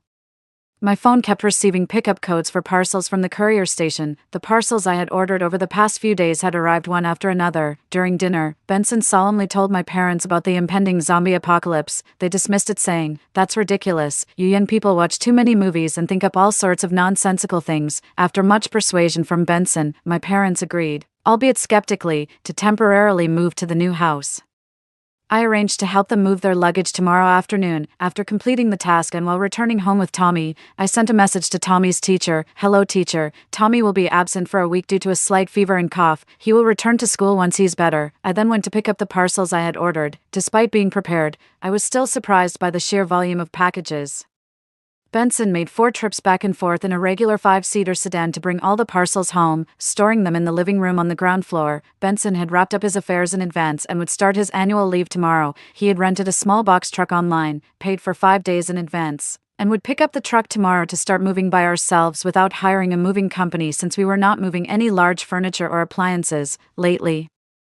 I haven't been sleeping well, with restless, intermittent dreams making me groggy every morning. After breakfast, I took Tommy to his grandparents' house, and my husband went to pick up the rented truck. Hansen also messaged in the WeChat group that he was on the high-speed train and would be home in about 1.5 hours. A message from an unknown number on my phone read, "There are 5 days left until the zombies besiege the city." As the days mentioned in the message drew closer, an inexplicable anxiety and fear grew within me. Benson and I moved back and forth, moving items to the new house, which was still in the midst of renovations. Due to the low occupancy rate in the community, our activities didn't attract much attention. When I gave 2 packs of cigarettes to the security guard, I mentioned, "We'll be moving over the next 2 or 3 days, and we have quite a lot of stuff. Sorry for the inconvenience." After that, the security let our car pass without any further checks. With Hansen's help in the afternoon, our pace significantly increased. I packed the essential items at home while Benson and Hansen handled the heavy lifting. We finished the planned day's work 3 hours ahead of schedule. Our family of 6 gathered in the new house and held a brief family meeting. My in-laws' attitudes had changed, and they joined us in our stockpiling efforts. We went out for a hot pot dinner together. We arrived at the largest supermarket in the city center to do some shopping. Our group of 6 split into 2 teams. My team, including Benson and Tommy, headed straight for the home goods section, where we informed the staff that we were contractors preparing to start work on a new building project and needed to purchase a large quantity of household items. The staff immediately contacted the duty manager who, after reviewing our list, asked if we needed delivery. We declined, requesting only that the items be sent to the underground parking garage where our site's truck could pick them up. Benson exchanged contact details with the manager, who then arranged for the procurement of our supplies: 1,000 sets of disposable underwear, 10 bedding sets, 10 down quilts, 5 summer quilts, 20 pairs of cotton shoes, 20 pairs of slippers, 30 sets of thick homeware, 30 sets of seasonal homeware per person, 15 military coats, 500 vacuum bags of various sizes, 5 alcohol stoves, 30 boxes of solid alcohol, 50 boxes of tea, 100 boxes of coffee, and 20 boxes of wet wipes. The other team, which included my in-laws and Hansen, was in charge of fresh and frozen items. They, too, approached the staff with a list that needed to be packed: 50 kilograms each of frozen meat, 30 kilograms of pork loin, 30 kilograms of beef rolls, 30 kilograms of mutton rolls, 50 kilograms of hot pot meatballs, and 80 packets of hot pot seasoning. These were to be packed and sent to the underground parking garage for us to transport back to the site ourselves. After leaving their contact information, the staff went to prepare the order while my in-laws filled 3 shopping carts with additional items they needed. Once everything was paid for and packed into 5 shopping carts, the staff helped load everything onto our truck along with the other purchased items. We then left the supermarket and browsed other stores in the mall, stopping at an outdoor equipment store where we picked up 6 climbing ropes, each 100 meters long, 8 sleeping bags, 3 tents, 30 sets of waterproof jackets of varying thickness, 18 pairs of waterproof hiking shoes, 10 baseball bats, and 10 telescopic stun batons. After loading the outdoor gear into our vehicle, Benson and my father-in-law received calls from the supermarket staff informing us that our items were ready for pickup. Benson went back to the supermarket to settle the bill while we checked the quantity of the goods in the parking lot. Once confirmed, we drove the truck back home. We moved everything upstairs, stored perishables in the refrigerator, and left the rest to be sorted out later, since the new house had 5 bedrooms and 3 bathrooms, allowing everyone to take turns quickly. After planning a full medical checkup at the hospital for the next morning at 9 a.m., everyone went to their respective rooms to sleep. Before bed, we ordered several years' worth of clothes and shoes for Tommy. Benson and I stayed with Tommy in the master bedroom with an attached bathroom. while my in-laws stayed in another room with a bathroom, and Hansen took the secondary bedroom. For the calm before the storm, I had another restless night of sleep, but unlike previous vague dreams, tonight's dreams were becoming disturbingly clear, which only added to my unease. On the way to the hospital, my phone received a message from an unknown number stating, "For days until the zombie siege." This made me think of the increasingly clear dreams.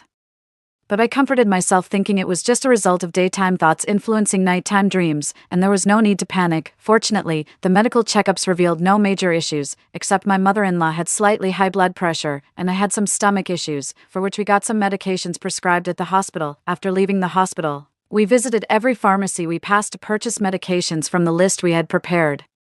We also stopped at every convenience store to buy various sizes of bottled water and different beverages, loading them directly into the truck. We visited 3 water stations, ordering 50 barrels of 18L water at each, scheduled for pickup later that afternoon, explaining again that it was needed for the construction site. The station manager saw our truck and raised no suspicions. With the truck filled again, we decided to head back to our new home to unload. After unloading, my in-laws mentioned that they needed to return to their hometown to prepare some things. Hansen also suggested installing 2 filtered water tanks on the roof, which could be used to collect rainwater in case of water outages. The in-laws went back to their rural home in town and bought 30 free-range chickens and 20 ducks from their farm, which were processed on their behalf. They also bought 50 kilograms each of pork, beef, and ribs, all cut into pieces and packaged, at the cured meat store.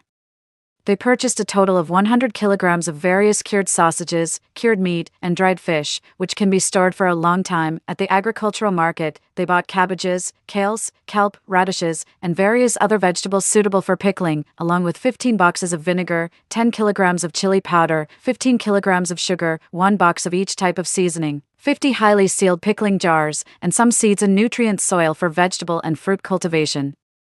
Thinking of their grandson Tommy, who is growing, they bought an additional 20 Lutein chickens, 2 breeding boxes, 30 bags of chicken feed, 30 bags of bedding, and 2 incubators. In the afternoon, Benson and Hansen went to 3 water stations to borrow carts to transport bottled water, while I stayed home with Tommy organizing the plethora of supplies. Except for a narrow path, the living room was filled to the brim. After shifting things around a bit, I made a small space for Tommy's building block table, letting him sit there to play while I started the lengthy task of sorting supplies. For hours later, Benson and Hansen had transported all the water back. They then drove to town to pick up the in-laws, and by the time they returned it was nearly 8 p.m. Everyone was famished. After unloading the supplies and storing the meat in the refrigerator, we headed out to a tea house for dinner. After a busy day, everyone began their nightly routines before heading to bed. Before sleeping, I left my computer and tablet on to download various TV shows, movies, variety shows, and ebooks onto USB drives. The next morning, I found out that Benson and Hansen had already left, though I wasn't sure what they were up to. After breakfast with Tommy and my mother-in-law, I gave Tommy the tablet to watch cartoons. Checking my phone, I received an unfamiliar message saying, 3 days until the zombie siege.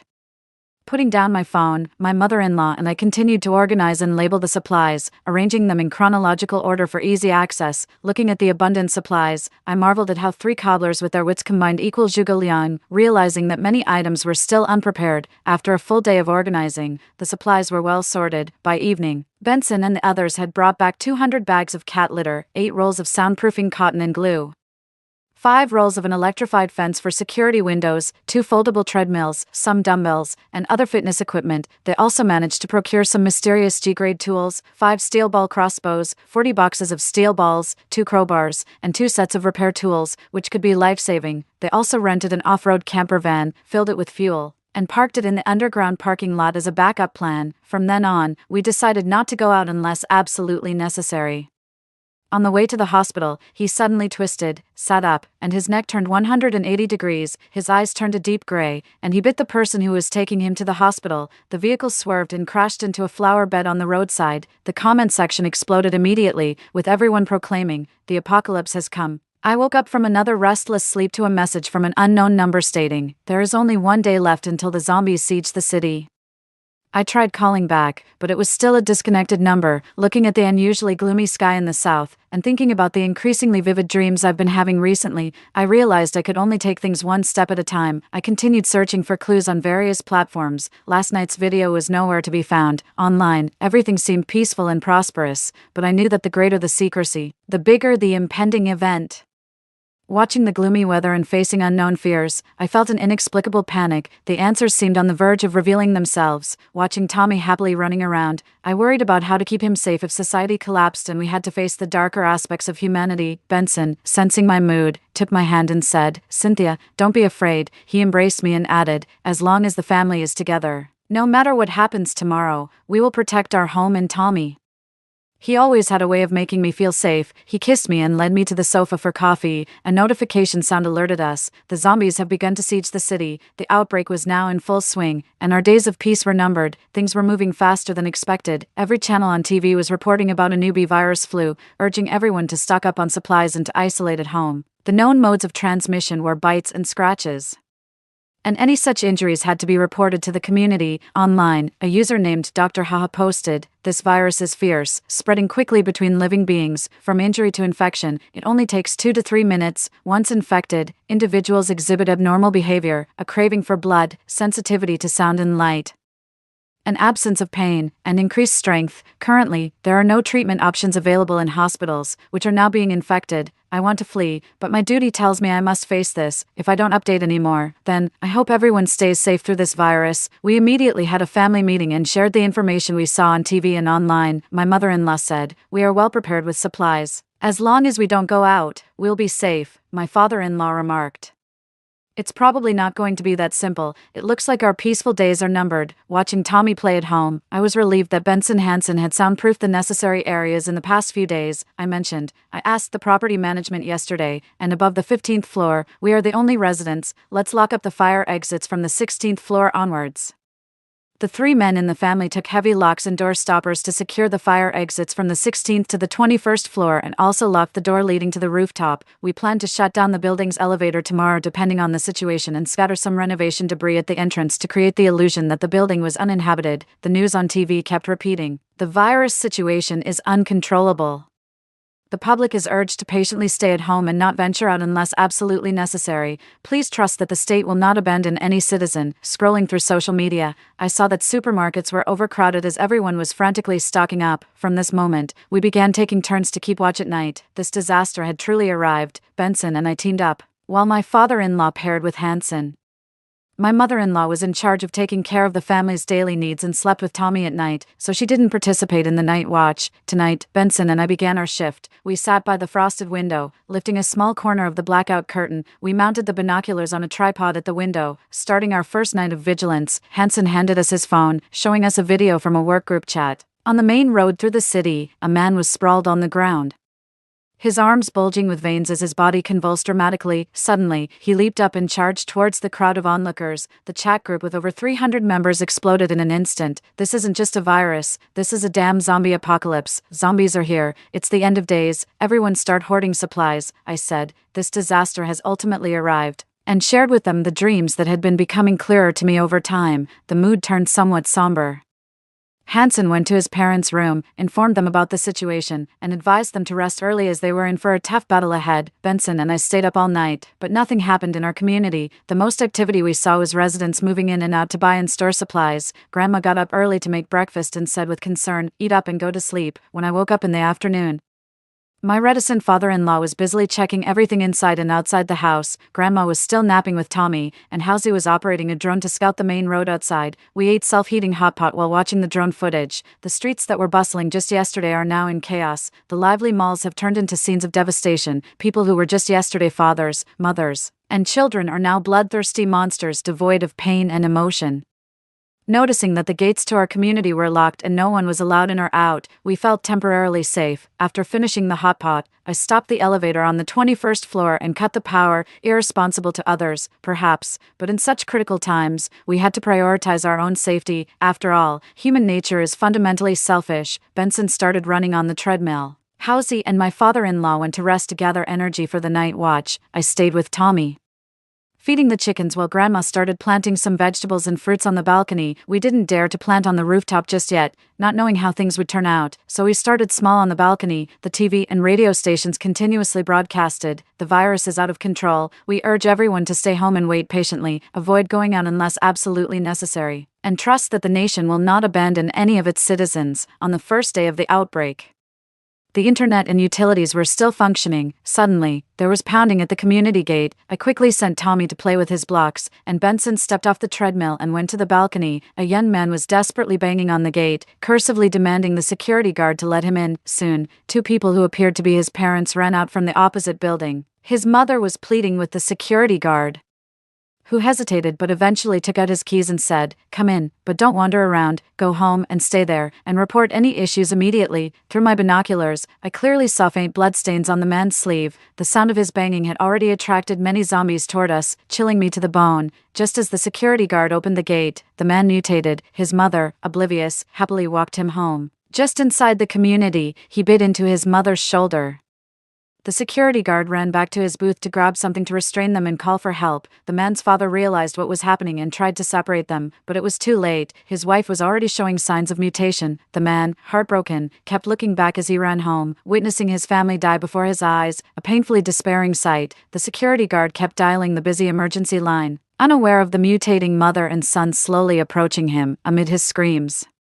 I put down my binoculars. Today is November 6, 2055, 7 days since the outbreak fully erupted. The situation is somewhat better than expected. Electricity, water, and communication are still operational. I'm recording these events in my journal. An air raid siren sounded, urging, "Please stay at home and wait patiently. The nation is making efforts. We will not give up on any citizen." Our family was behind the curtains, watching the helicopter in the sky. After turning off the broadcast, 5 packages of supplies were dropped into the garden of our residential area. I looked down at the mother and son along with the security guard, who had been exposed to the scorching sun for 5 to 7 days. They were frantically searching for the source of the sound. From a corner of the curtain, we saw a woman on the 16th floor across from us. She was holding a piece of clothing with a Bluetooth speaker wrapped inside it with tape. Minutes later, she threw the piece of clothing in the opposite direction, and the Bluetooth speaker inside started playing. "The vast horizon is my love. Under the endlessly stretching green mountains, flowers bloom." The trio of zombies, previously surrounding the supplies, abandoned the packages and headed towards the sound. In that building, a man quickly opened his door, ran to grab 2 large bags of supplies, and swiftly returned to the hallway.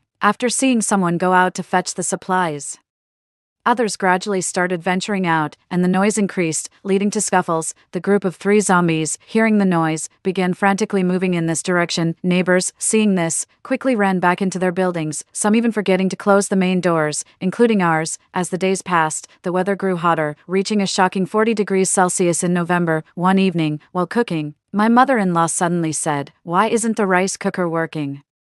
Is it broken?" I immediately tried turning on the light, but it didn't work. On the 7th day of the zombie outbreak, shortly after the power outage, a wind-powered all-in-one machine automatically started, and power was restored in our home. With the power outage, water supply was likely to be next. We began frantically storing water, filling every possible container, and the whole family comfortably took baths. Our family sat around the dining table, all curtains drawn, with only 2 small tube lights on in the dining room. While eating, I mentioned, from my observations over the past few days, zombies are highly sensitive to sounds, light sources, and living beings, but they lack senses. During the day, they mostly remain still if it's quiet, possibly due to the hot weather. At night, they move faster, wandering and growling softly. Any sound can trigger them into a frenzy, Benson said. The country is currently distributing supplies, and order should still be maintained. After all, unless it's a matter of life and death, no one wants to risk going outside. But if the supplies stop, many people will seize the opportunity to loot violently. We moved the portable air conditioners out, placing 1 in each bedroom and 1 in the living room, avoiding using the wall-mounted air conditioners. After the power outage, the neighborhood became even quieter,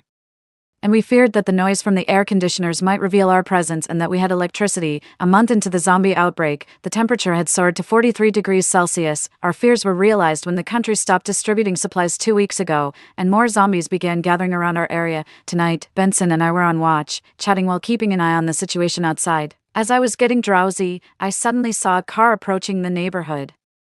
The sound of the engine and the brightness of the headlights were undoubtedly like a bomb at this time. Indeed, a group of zombies followed behind the 2 cars, and more zombies gradually moved towards the vehicles. 3 people got out of the front vehicle, wrapped up tightly, quickly opened the gate of the neighborhood, and the vehicles dashed in, then swiftly closed the gate. Many wandering zombies were inside the neighborhood. The men took out axes and long knives, efficiently dealing with one zombie after another. This was my first time seeing people attack zombies, mainly targeting their heads and necks. This experience showed me that attacking the head is the simplest and most effective way to deal with zombies. Watching these men coordinate with each other made me more worried about our future life, unsure whether these people were friends or foes. In the morning, I told my parents and Hanson about this. Now, that group of people had set up tents downstairs, and we needed to be even more cautious, making sure they did not discover our presence. It's been almost 3 months since the zombie outbreak began, and there have been no supplies distributed for a long time. I wonder how the neighbors are coping. I fell asleep with a heavy heart, and the scenes in my dreams became increasingly vivid. When I woke up in the afternoon,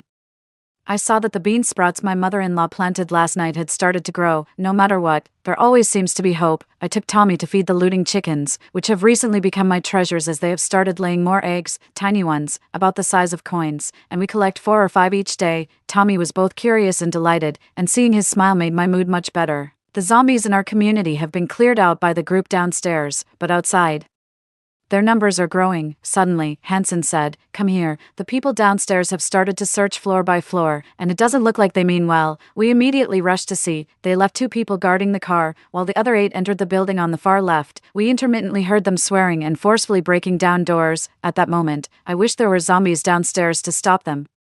Dad and Benson quietly went out to check the fire escape door of our building to ensure it hadn't been tampered with. They then returned home, locked the door, and added 2 barricades. After hearing 3 gunshots, it turned out these people were armed. Benson quickly grabbed the steel ball crossbow he had purchased, ready to use if needed. Shortly after the gunshots, I saw 3 men dragging a woman in her 30s and a box of supplies downstairs. The woman had tear-stained, disheveled clothes, and the men cursed at her, "Keep quiet, or we'll throw you out to the zombies." The woman sat on the grass downstairs, her eyes empty. The 2 men left guarding approached her and began to mistreat her in a way no animal would, and my family clenched their fists in anger, helpless to intervene, unable to bear watching any longer. My mother-in-law turned to cook, cursing, "These beasts deserve to be chopped into pieces and fried," though even that wouldn't be enough to quell our anger. By the afternoon, the group had finished searching one building and took 2 men downstairs, leaving them aside as they started to cook. It was difficult to see at night, and they dared not make any rash moves. In the dead of night, we heard the woman's cries pierce the sky. None of us could bear to look, but we all knew what was happening, and no one spoke. After observing for a few days, I noticed they had finished searching 5 buildings and would reach ours in 2 days. I personally witnessed them killing the weak and sick and throwing them out, keeping only the young men and women. During the day, they forced them to work, and any resistance was met with brutal beatings. At night, they horrifically abused 4 women, but I noticed that over time, their management of the hostages had become laxer, allowing them to move freely downstairs. I observed a girl among the hostages who seemed to be in a relationship with one of the men. The last 2 nights, I saw the girl intentionally getting close to the main gate of the community, seemingly observing something. The unwelcome group also discussed not staying in tents any longer, planning to move to the 6th floor of the building they searched yesterday. The next day, they searched the neighboring building, perhaps due to low occupancy or a long lack of supplies. The neighbors might have starved to death, as they found little. We've been on a 24-hour watch these past few days, keeping a close eye on this group, watching them organize supplies. They plan to move to the 6th floor first thing tomorrow morning. That night, the girl held one of the boys tightly, apologizing and telling him to survive no matter what. Then she pretended to wander aimlessly toward the community gate, desperately pulling at the lock, trying to let the zombies in. The zombies at the gate, hearing the noise, rushed over, realizing she couldn't open the gate. The girl quickly let her hand be grabbed by a zombie, then swiftly pulled it back in, wiping the blood off on her trousers. Her actions not only caused a riot among the zombies, but also, this action angered the group of unwelcome guests. 3 men dragged the girl back by punching and kicking, yet I noticed a smile on her lips. The boy wanted to rush over, but the girl desperately shook her head, yelling for him not to come over and to survive. Suddenly, the girl grabbed one of the men's hands and bit it, causing him to curse, "Damn, this bitch dared to bite me." In her last moments of clarity, the girl rushed into a tent filled with foul language that eventually turned into muffled roars. Outside, the hostages dispersed and ran back to their homes, except for that one man who reluctantly stayed behind. A girl, by sacrificing herself, saved others and indirectly saved our family too. It has been half a year since the zombie outbreak. During these 6 months, days passed one by one, and we gradually adapted to living cautiously. During this period, 2 groups of people passed through our neighborhood. From what we observed, they were just looking for a place to stay and had no intention of taking over anyone's home. The zombies that the unwelcome guests downstairs had turned into became slower over time, spending most of their time motionless under the shade of trees. The high temperatures lasted for 6 months. And our fans and portable air conditioners never stopped working. In such harsh weather, it was unknown how others were faring. For us, the only good thing about this abnormal weather was that we didn't have to worry about electricity. Since the power and internet went out, we have been listening to the radio daily, afraid of missing any information. However, for the last 6 months, other than the constant loop of the message, please stay at home patiently. The government is making efforts and will not abandon any citizen. There had been no other news. Today, as Tommy played with the radio, imitating our grandfather, he fiddled with the tuning knob, and suddenly a new broadcast message came through. Dear citizens, it has been a tough time. The country has been actively seeking a solution. We have now made significant progress and have established safe havens in various provincial capitals. Those who wish to go should ensure their safety and inform others. Please take good care of yourselves and trust that the country will provide a stable and harmonious home. Hearing this broadcast, our family felt a mix of emotions. We held a family meeting and unanimously decided to stay at home instead of going to the refuge. We will decide later, as our current supplies are still sufficient. We wanted to spread this message to our neighbors in the complex, unsure if any had survived. We used a drone equipped with a small speaker, recorded the radio message on a phone, and connected it via Bluetooth. To avoid exposing ourselves, I released the drone from a window in our room, while Hansen controlled it to slowly circle around the neighboring building. Benson played the recording, and the drone hovered mid-air in the garden, looping the broadcast. The zombies downstairs, not having heard such noise in a long time, growled madly below the drone. Half an hour later, through a telescope, we saw movement from the two groups of people who arrived later, but it seemed like the others were. They waved at the drone, and after discussing, we decided to go over and check the situation. Hansen flew the drone over, and they attached a note to it. Hansen maneuvered the drone around the back of the building, circled the neighboring building, and then flew it back to us. We had to be cautious. Not knowing the situation of the other party, we opened the note, which read, "Hello stranger, we are retired veterans. I am Captain Gordon. With a group of 12 people, we originally planned to drive to Tibet but are now taking refuge here temporarily. Our food and water are almost gone. If you have enough food, could you spare us some supplies? We have nothing to trade, but if needed, we are willing to escort you to the safe haven." We looked at the note. After some discussion, we agreed to send them supplies because we naturally felt a closeness to the soldiers. But we still had to keep our location hidden. We used 2 heavy-duty drones to deliver supplies to them, trip after trip. On our last trip, they attached a bag to the drone. As we controlled the drone's return and opened it, we found a handgun with 8 bullets and a note that read, "In chaotic times, the human heart is to be feared. I hope this can save you in a critical moment, but I hope you'll never need to use it." Half a month later, I stood on the balcony watching them drive 2 small trucks out of the underground garage, likely in search of supplies. I prayed for their safe return. 3 days later, seeing their convoy return to our complex, my anxiety eased. Perhaps their presence in the complex added an extra layer of security. Over the past 6 months, we've frequently used drones to scout the area within a 10-kilometer radius outside our complex. The streets were chaotic with vehicles crushed every which way, interspersed with numerous scattered zombies and various corpses. Looking at the once thriving small town, now in ruins, I couldn't dare to imagine what the densely populated big cities looked like. Nightmares began to appear. 9 months into the zombie outbreak, 5 SUVs and 2 small trucks arrived at our complex. They seemed to be looking for a place to settle, but not quite. After clearing the zombies from around the main gate and those downstairs,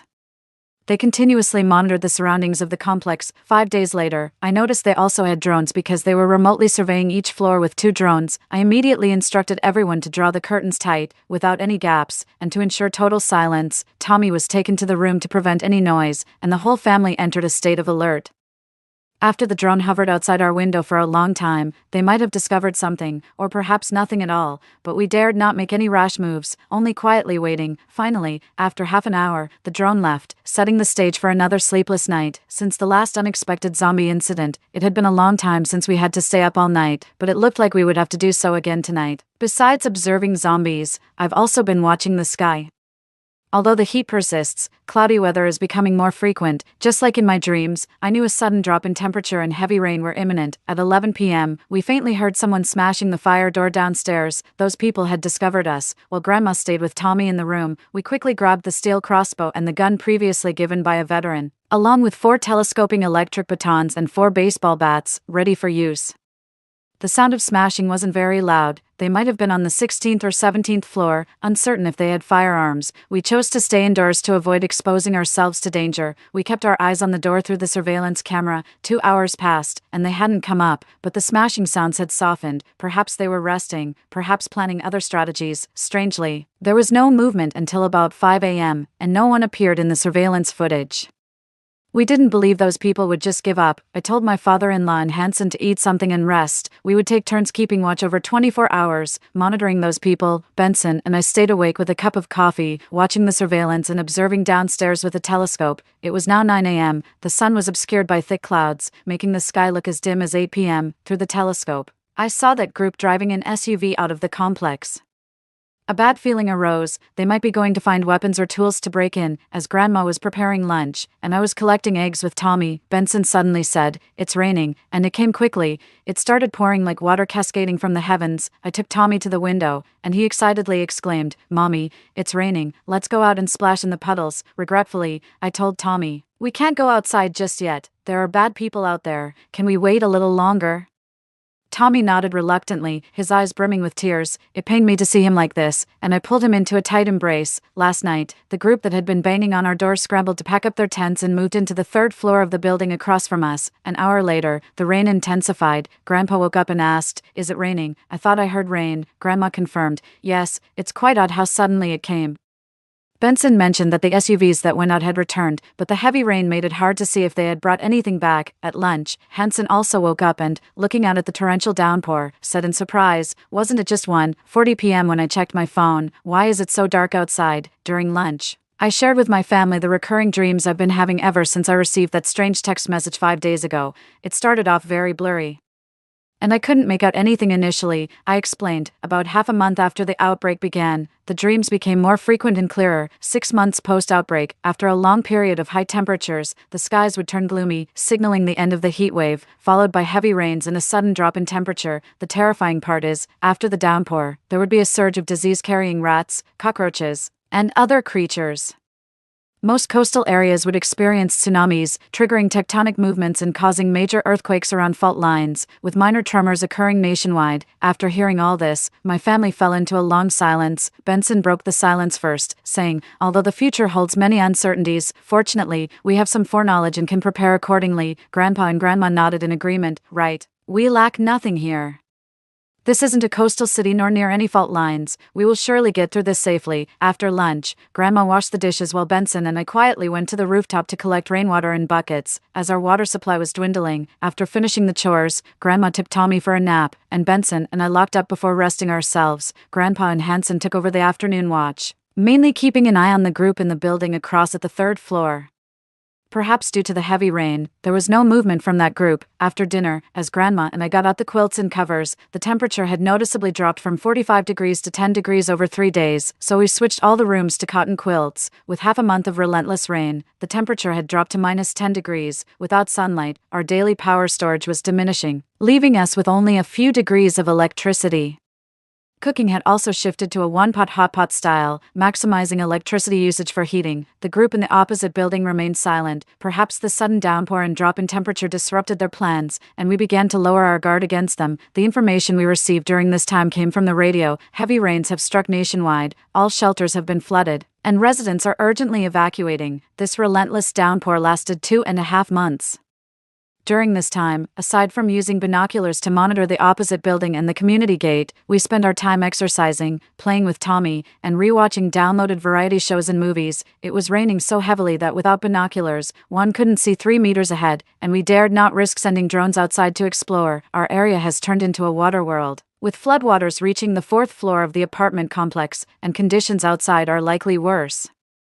Benson and I sat on the windowsill, commenting, "This rain has been falling for several months now, and it looks like the temperature will continue to drop." Chapter 13, Discovering Other Survivors. Today marks 1 year since the zombie outbreak, and the temperature has dropped to -20 degrees Celsius. The heavy rain stopped 10 days ago, replaced by heavy snowfall. The electricity we generate daily is no longer sufficient to meet our everyday needs and is barely enough for cooking.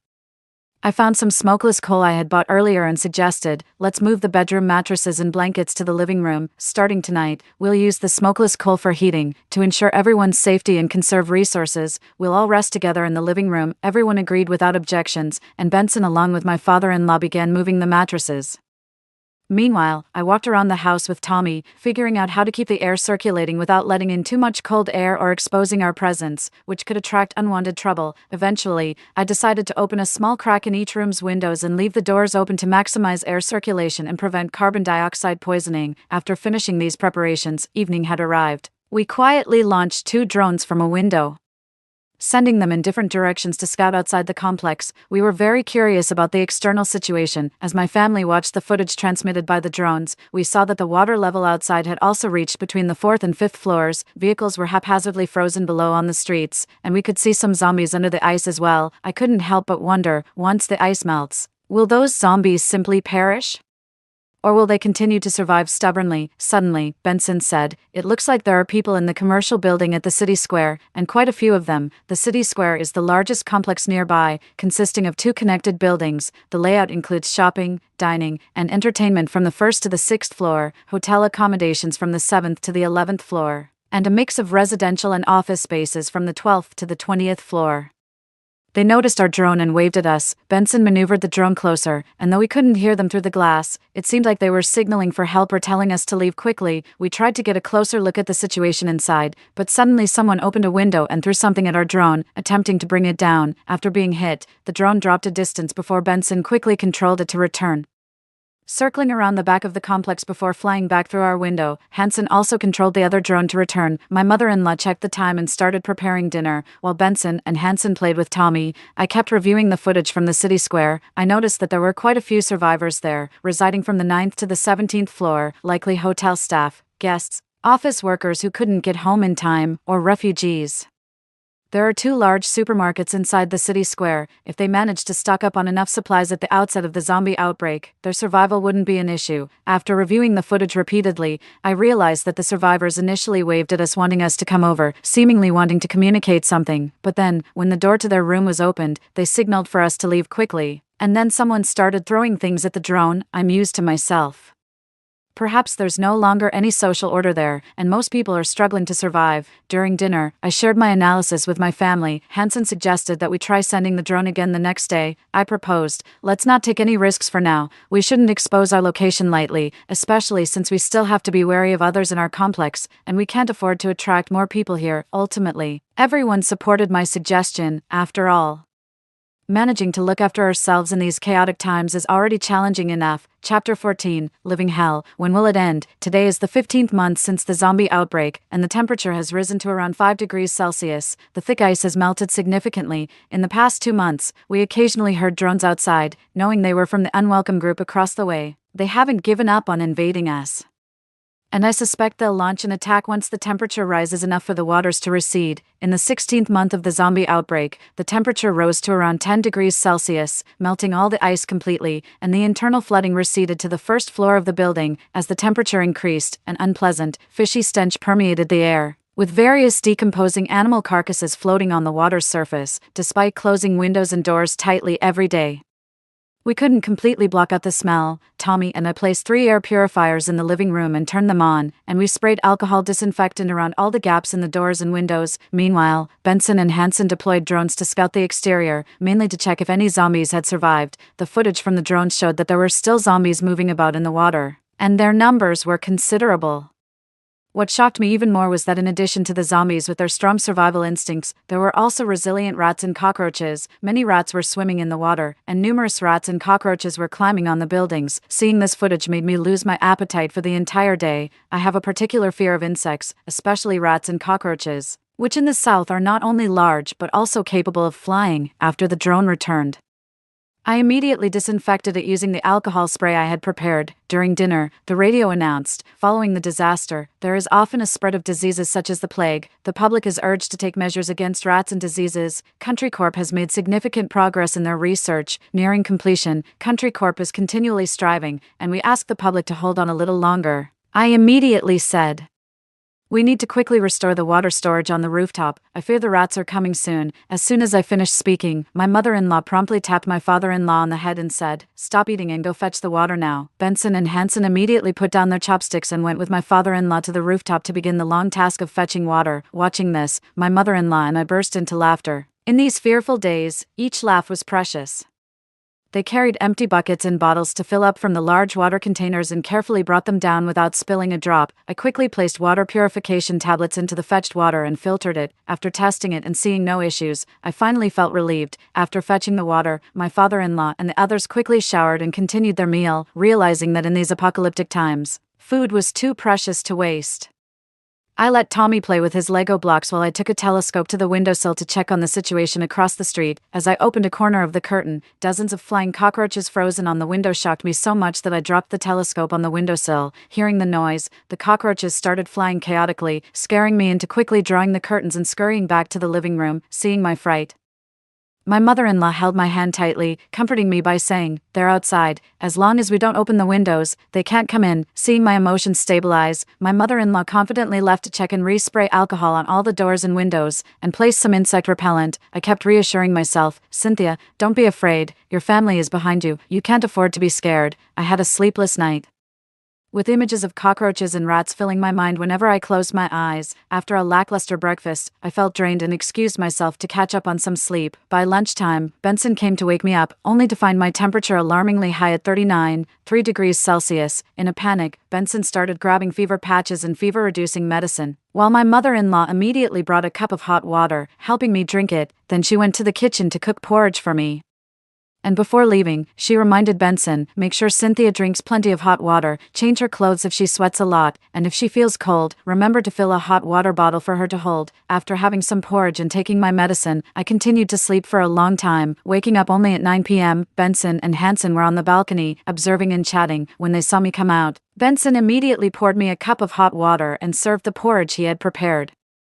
As I walked towards the balcony, Hanson quickly said, "Sister-in-law, please don't come here, just sit on the sofa. The situation here isn't great, and I'm afraid you might not be able to handle the sight." I stopped and asked, "Are there a lot of rats and cockroaches?" Hanson nodded and added, "Zombies and maggots, too." I sat on the sofa, closed my eyes in fear, and tears silently rolled down my cheeks. I thought to myself, when will this living hell end? Every day Benson and Hanson would describe how the rats and cockroaches scurried across the walls, and how the decaying zombies downstairs were swarming with maggots. Chapter 15, Inducing the Elimination of Zombies in the Four Pests. Today marks the 18th month since the zombie outbreak began. Rats and cockroaches now dominate the streets and buildings as far as the eye can see. The radio broadcasts daily updates on the plague, reporting small-scale outbreaks at many shelters, with a few experiencing large-scale infections. Although the broadcasts do not mention the number of deaths, they continuously play information on how to prevent the plague, how to self-check, and self-isolate. We all know the situation is grim. 2 months later, the radio announced, "Hello everyone, Country Corporation has not let us down. The medicine to eliminate zombies has been developed and will gradually start the induced elimination work. The extermination of the four pests will also proceed simultaneously. Please everyone take precautions, stay indoors, and avoid going out. Finally, thank you all for your trust in Country Corporation." Afterward, we would hear daily success stories of the induced elimination efforts on the radio. A month later, in our eager anticipation, the induced elimination efforts finally began in our small town. Through the telescope, we saw dozens of helicopters flying, dangling synthetic meat from steel cables at a height of 45 meters. The scent of raw meat attracted the zombies and the four pests, along with the sound of the helicopters, luring them into a pre-designated area sprinkled with medicated powder. As the helicopters slowly departed, we hurriedly released drones to follow from a distance. Once a sufficient number of zombies and pests were lured in, a person on the helicopter promptly poured gasoline and, following orders, the helicopter began to ascend before dropping a fire source. After the fire source was extinguished, the helicopter lowered its altitude to spray a large amount of disinfectant. Then, someone on the helicopter shouted to our drone, "Stop watching, go home, and ensure your safety." This process repeated daily.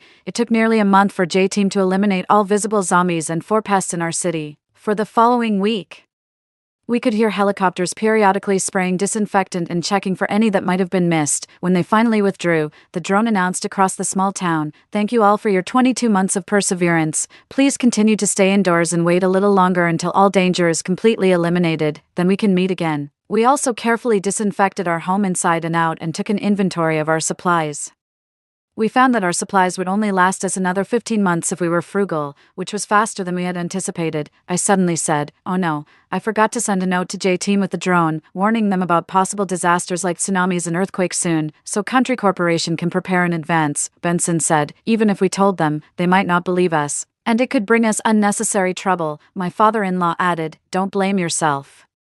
Country Corporation's monitoring equipment is so advanced, they probably already know and have strategies in place." I replied, "I hope so." Chapter 16, Confrontation with the Invaders. With the zombies and four pests eliminated, the nights became eerily quiet, and we became more vigilant about the invaders living in the opposite building. It had been quiet for a long time, And we had no idea whether they were alive or dead, so we couldn't let our guard down, Hansen suggested.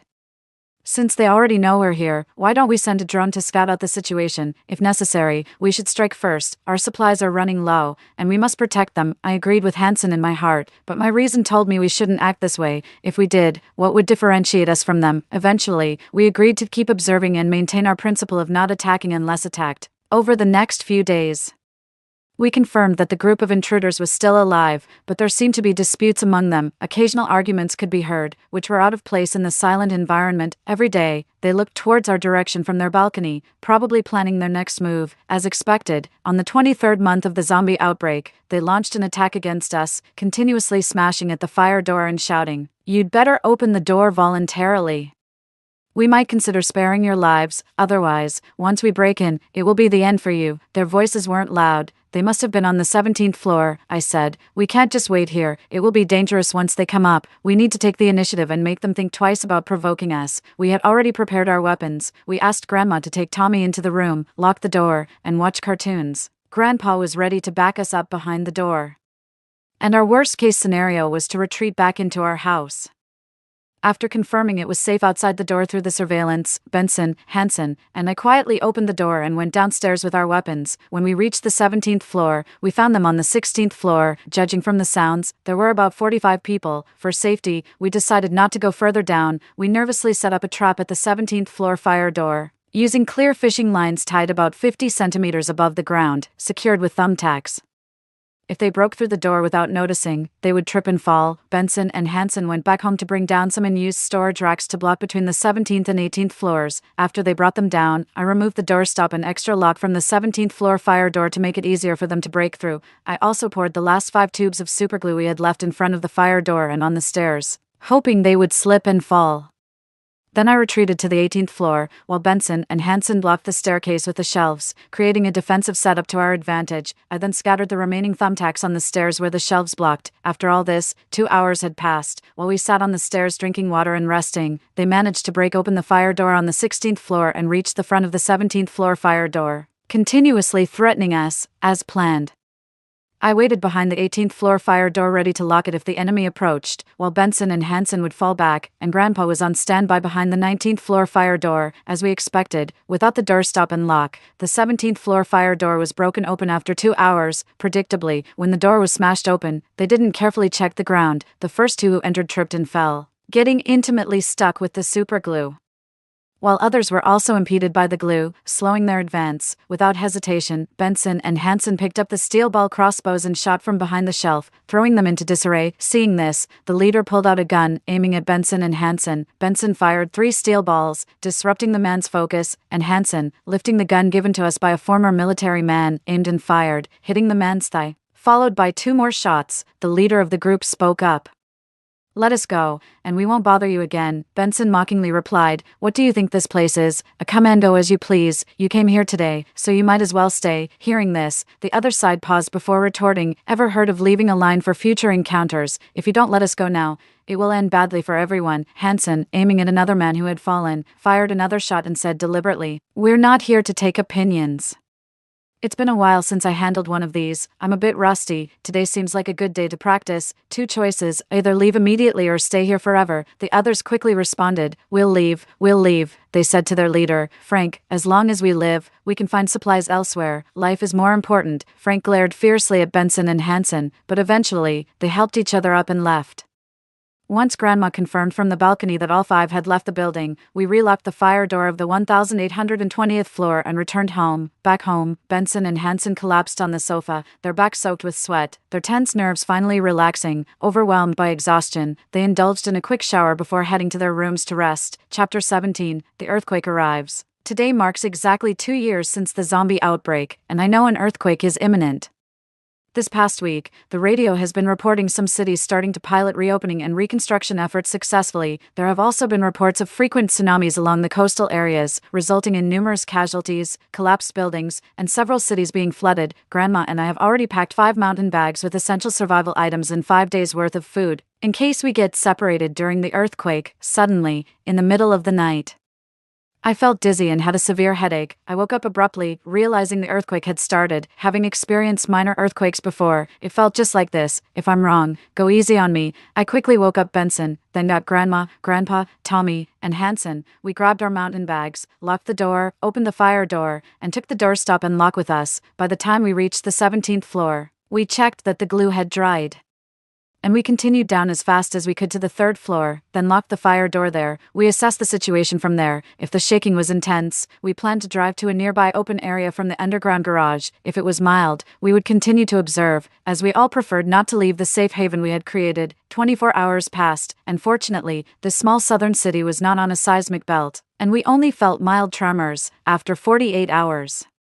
There had been no tremors for 10 hours, so I decided to wait a bit longer before returning home. 72 hours passed with no tremors felt. 96 hours later, still no tremors. 100 hours after the earthquake started, we decided to return home. Once again, we locked the fire door on the 1820th floor and felt reborn upon returning home. The first thing we did was turn on the radio. Many cities had become ruins, and many famous landmarks had been destroyed. Fortunately, after the zombie outbreak, many people had moved to refugee homes, so there weren't many residents near the seismic zones, and the number of casualties was relatively low. Chapter 18, Justice may be delayed, but it never fails to arrive. Today marks 30 months since the zombie outbreak. In most regions, work and production have resumed, and efforts to rebuild homes and restore social systems are underway. This disaster, which lasted for 2 years and 6 months, has now become a part of history. Standing with my family in the square of a once landmark city, feeling the bustling human activity around us, Tommy joyfully ran circles around us. As the water and power networks are gradually restored, life is also getting back on track. Reading through articles online, we came to realize that during those 30 months, most people were barely surviving amidst severe hardships. In these hellish conditions, they clung desperately to their trust in the country for survival. The country did not let the people down. Despite facing immense challenges, they stood firm on the path to reconstruction, a journey far more difficult than we could have imagined. 3 years after the zombie outbreak, the country's infrastructure has been largely repaired. Recently, the daily headlines have focused on punishing those who exploited the chaos, bringing misery to the nation and its people. The country news repeatedly broadcasts, justice may be delayed, but it will never be absent. Thank you to the families who stood by and supported the country through the disaster. Story 2. When the zombie apocalypse struck, we were running low on food at home. I pleaded on my knees for my father not to cast me out. Instead, he kicked me until my face was bloodied, unable to move. I lay on the ground while my stepbrother urinated on me, and my stepmother went as far as to stab me with a knife. Eventually, I fell into the hands of the zombies and was torn to pieces. After being reborn, I lay at home without any worries about food or clothing, watching leisurely as the family of 3 outside was bitten to death by zombies. At 9 a.m., with my hair disheveled and my face dirty, I looked out the window at the continuous stream of cars and realized I had returned to 30 hours before the outbreak of the zombies. I hadn't even fully processed this bizarre rebirth when a severe pain erupted in my head. I remembered that this morning, before I had eaten anything, my annoying little brother insisted I kneel down and let him play a game of riding me like a horse, threatening not to let me go otherwise. Ever since he turned 3, under our stepmother's influence, he would occasionally command me to kneel and act as his horse. Today was worse. He pulled at my long hair from behind as he rode, causing me excruciating pain while he laughed heartily. As tears streamed down my face, my stepmother cheered him on, praising her son as a heroic figure with a true man's spirit. When I looked to my father for help, he kicked me in the head. My head buzzed, the room spun, and it felt like the floor was floating. He scolded me for being inconsiderate and not taking care of his son, upset that I had refused to let my brother ride on me, causing him to cry and fuss to the point it broke my father's heart. The severe pain in my head, compounded by my empty stomach, made me faint. Unexpectedly, I was reborn at this time. In my previous life, resting in the large house had led to being trapped there and eventually being coldly abandoned by my kin and dismembered by zombies. This life, well, I quickly grabbed the last pack of clothes and returned to the next building where I lived, with 30 hours left before the zombie outbreak. I urgently needed to prepare for the impending doom. Since finishing middle school, my father, influenced by my stepmother, had made me start working, so I had over 50,000 yuan saved from years of labor. However, I knew this wouldn't be nearly enough to survive the apocalypse well, so I immediately checked my phone for strategies on exploiting online loans. Within half an hour, I had exhausted all options and managed to secure over 500,000 yuan in the apocalypse.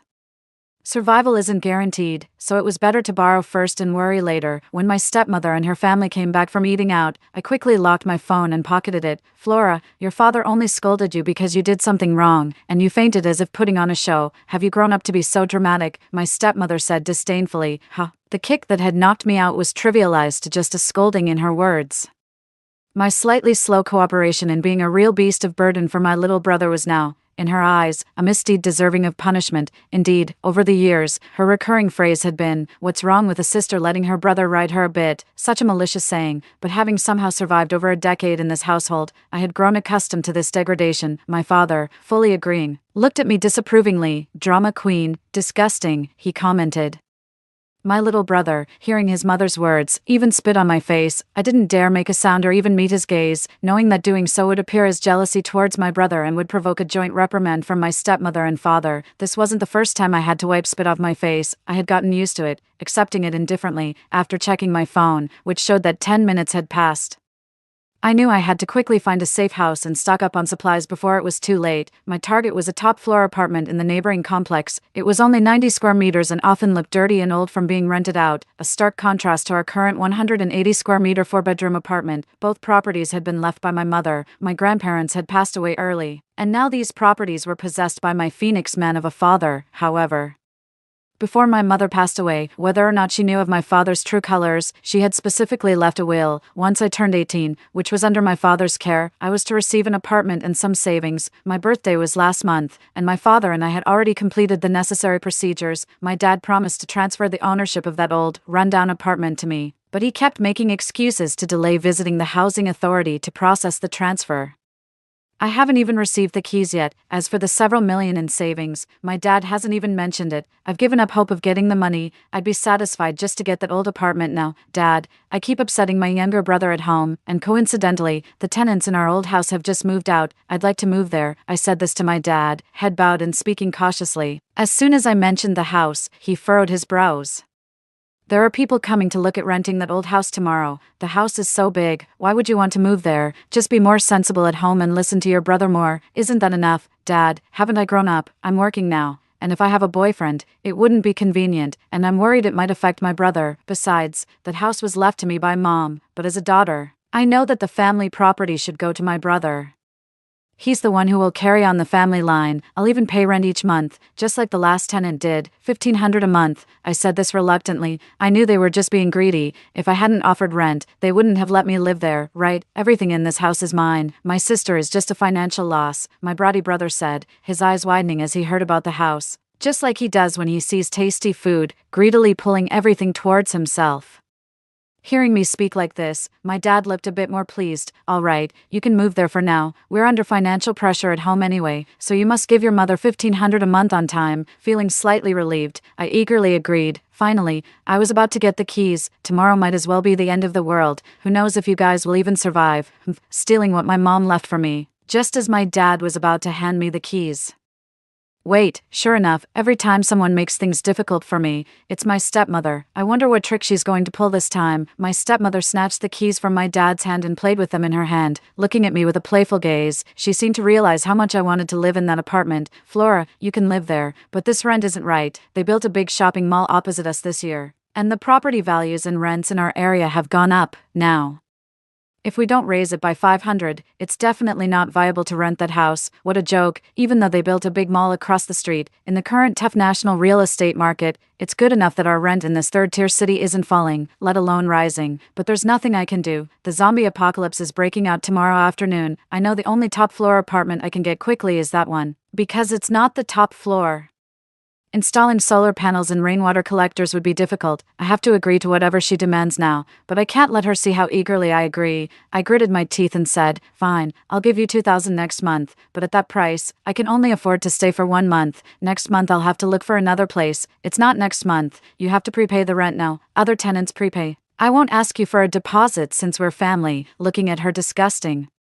Triumphant face, I suppressed my anger and transferred 2,000 to her right there, but when I reached up for the keys, she still refused to let go. There's something else I need to tell you. You're not young anymore. My cousin wants to meet you this Sunday at Hot Springs for a matchmaking date. You have to go. You know that, right? Damn, her cousin, short and fat, pot-bellied, oily-faced, in his 40s, his ex-wife ran away from him, and he has 2 sons, ever since he saw me last year.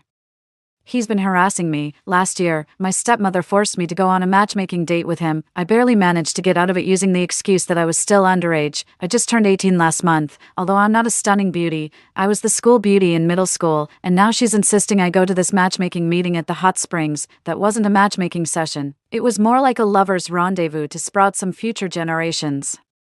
She was about ready to have her disgusting cousin sleep with me directly, turning uncooked rice into a cooked meal. How could she ruin me like this? I looked to my dad for help, but he immediately looked away. He cleared his throat and said, "Flora, that cousin of yours seems quite nice. We had dinner together yesterday. You should meet him this weekend." "Yes, you have to go. If you don't, he won't buy me a tablet," chimed in the bratty kid. Well. It seems their dinner was more than just a simple meal. They were definitely selling me out, based on my past experiences. If I don't go this time, the consequences will be severe. It's no longer just about getting a beating. I never imagined my own father could do such a thing. I lowered my head, holding back tears, and nodded in agreement. Finally, I got the keys. After getting the keys, I quickly packed my clothes and luggage. Taking everything in 2 suitcases, I didn't have many clothes.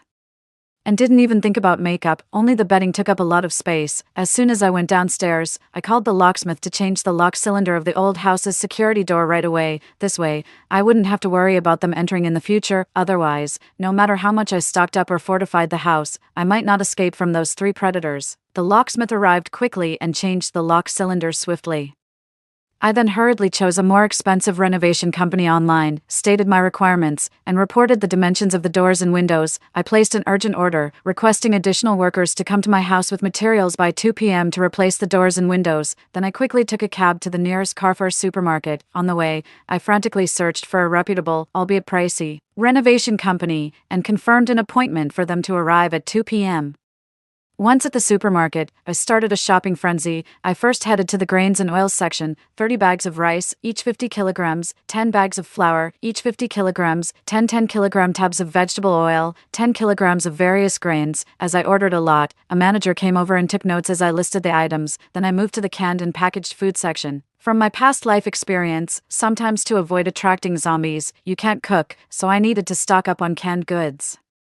500 cans of ham and luncheon meat, 200 cans of pork, 200 cans of beef, 200 cans of chicken, 200 cans of various fish, 200 cans of assorted fruits, 100 packs of military rations in various flavors. I also made a side trip to the instant noodles and ready-to-eat meals section, 50 boxes of various instant noodles, 100 boxes each of instant hot pot and instant rice, 5 large cans each of coffee and juice powder.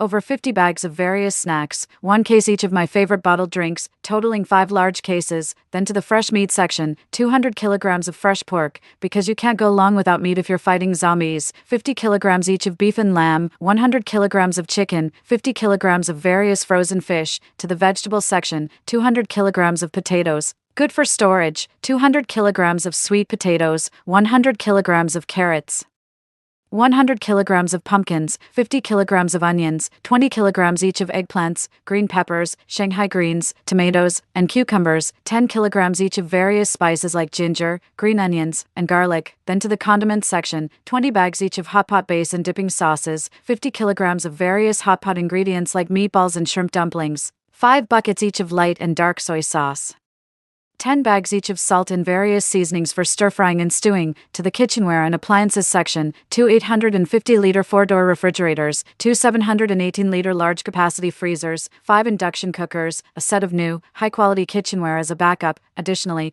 I bought 2 DJI agricultural drones. They can be used for aerial photography and transporting goods, 2 electric batons for self-defense, 2 sets of new bedding, 10 large bags of paper towels, 10 large packs of garbage bags, 5 large sets each of toiletries and cosmetics. Due to the urgency, I couldn't even think about lunch, and before I knew it, it was already noon. This will be known by everyone in the community. If zombies come later and everyone starts running out of supplies, they will naturally target me for food. Even the sturdiest house won't be able to keep out so many hungry people.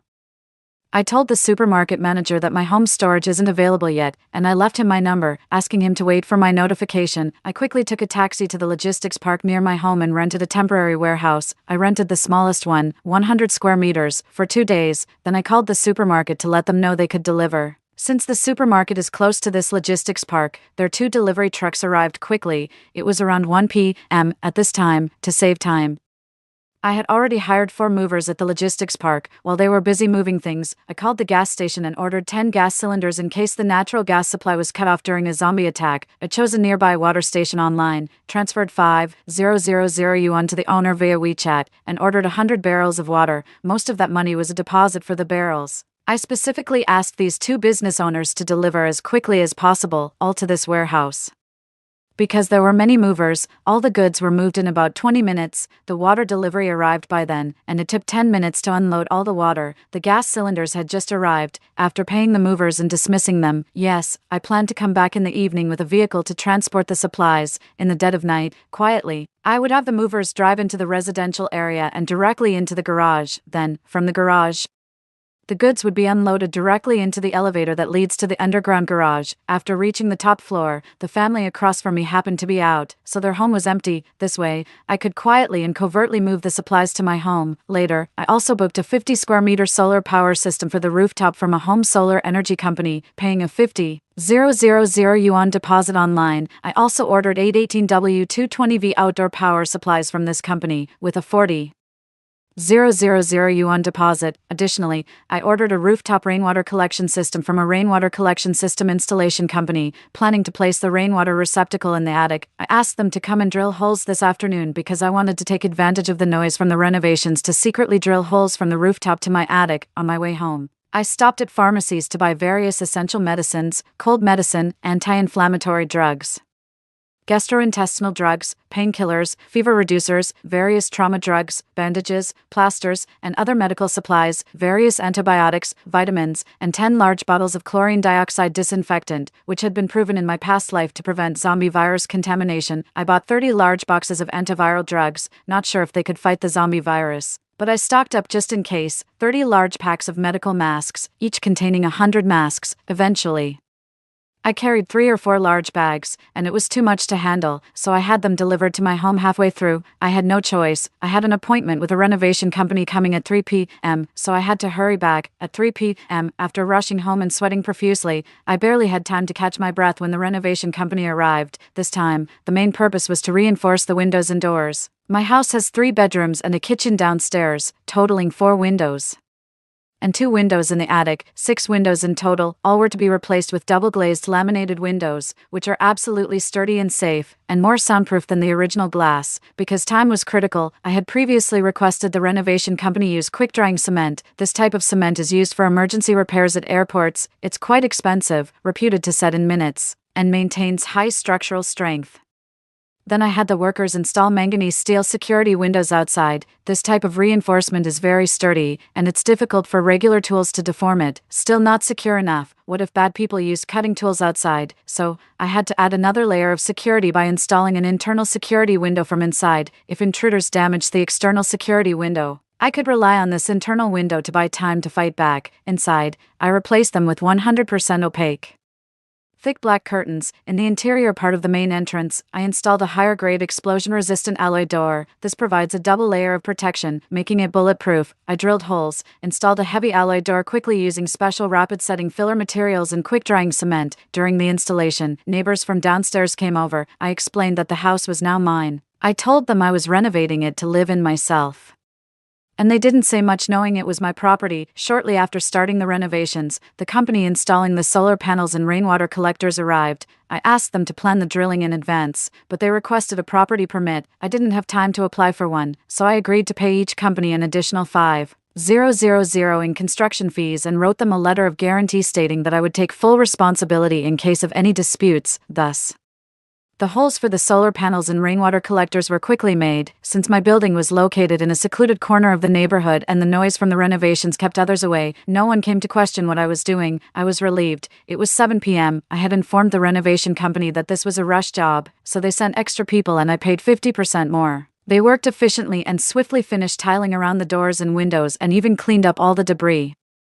In total, the over 10 people from the renovation company took just 4 hours. After the workers left, I grabbed something to eat and started planning the interior space of the house. Although old and run down, the house was a modest 3-bedroom of over 90 square meters, with an additional 50 square meters of attic space on the top floor, making it quite spacious overall. When arranging the items, I prioritized setting up a master bedroom first, even though an apocalypse was looming. I didn't want to live uncomfortably, better not to suffocate myself in cramped conditions before zombies could get to me. The kitchen was small and couldn't hold much, so I prioritized storing things in the 2 smaller bedrooms. Since the house was previously rented out, there wasn't much furniture, just some old beds and simple wardrobes. I found a moving company through various small ads on the stairwell wall and they arrived within minutes. I asked the movers to clear out all the old beds, simple wardrobes, desks, etc., from the attic and the 2 bedrooms. The movers said they would charge extra to dispose of the junk, eventually asking for $2,000, citing garbage disposal fees. With time being of the essence, I didn't haggle and just paid them. By 12:30 a.m., the neighborhood was very quiet. I drove in with several vehicles, explaining to the security guard at the gate that I was moving in today. He was surprised by the 4 vehicles behind me but understood when I explained, it's not that much stuff, but I bought some new items. One truck is delivering a refrigerator, another a TV, another a sofa, and the last one a large wardrobe. I bought them from different stores, which is why it seems like a lot of vehicles. I just finished clearing out the house this afternoon, so it got late. The 4 delivery trucks were all vans, and the guard couldn't tell what was inside. He nodded, realizing the situation. Yes, my plan was to bring all the supplies into the community when it was practically deserted outside, minimizing the risk of exposure. I led the 4 trucks smoothly into our building's underground garage. The tasks were clearly divided, for movers helped me transport supplies, while the solar panel and rainwater collector companies went up to the roof to install their equipment. It was the 16th day of the lunar month, and the moon was bright. I reminded them to work quietly to avoid disturbing the neighbors. Despite their reservations about my numerous demands and working at night, they cooperated well, seeing my willingness to pay well. Unfortunately, I had to pay these workers almost an extra $10,000 in overtime fees. Then I directed the movers to stack essentials like flour, rice, and canned goods in one of the bedrooms. It took 2 hours to move everything. The supplies filled up 2 entire rooms. Another hour later, the installation of the solar panels and rainwater collectors was completed. Since we were drilling on the roof, I specifically instructed them to ensure proper waterproofing and leak prevention. They had prepared quick-drying cement and other rapid-setting materials in advance, so the construction was completed quickly. Finally, I instructed them to leave before. The entire rooftop has been covered with thick black tarpaulin, which was purchased from a rainwater collection installation company. This way, if the property management comes asking tomorrow, I can simply tell them that I temporarily placed some old furniture on the rooftop because there was nowhere else to put it. I also locked the stairway door leading to the rooftop with a new padlock I bought.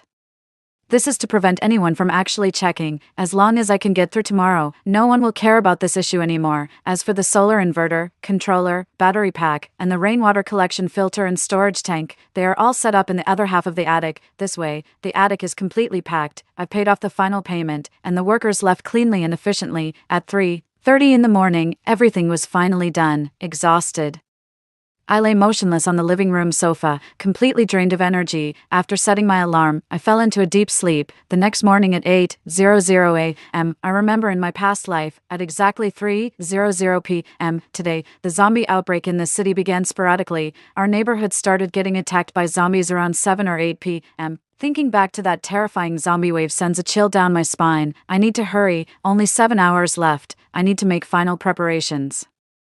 I need to prepare weapons. I rushed downstairs to a large hardware store not far from home. I purchased a long-handled axe and a short-handled axe, 2 traditional sharp bone chopping knives, 2 sharp boning knives, over 30 centimeters long. I also spent a significant amount of money on 2 Tang Dynasty-style manganese steel broadswords, nearly a meter long, which the shop owner had kept privately. These items were difficult to transport, so I had to buy a very large suitcase from the neighboring bag store to bring them home. At the same time, I changed the phone number for my house at the property management office, telling them my dad changed his phone. Since I often visited the property management office for tenant registrations and other procedures, and was quite familiar with them, they readily changed the number. I also informed them about the renovation, saying I would temporarily store some furniture on the rooftop for a day or two. The property management acknowledged and urged me to clear it soon. I breathed a sigh of relief and returned home, collapsing on my bed as if paralyzed. At 10 a.m., 5 hours until the outbreak, I was finally completely ready, stocked with food, drinks, and self-defense items. I had also maximized the protection of my home.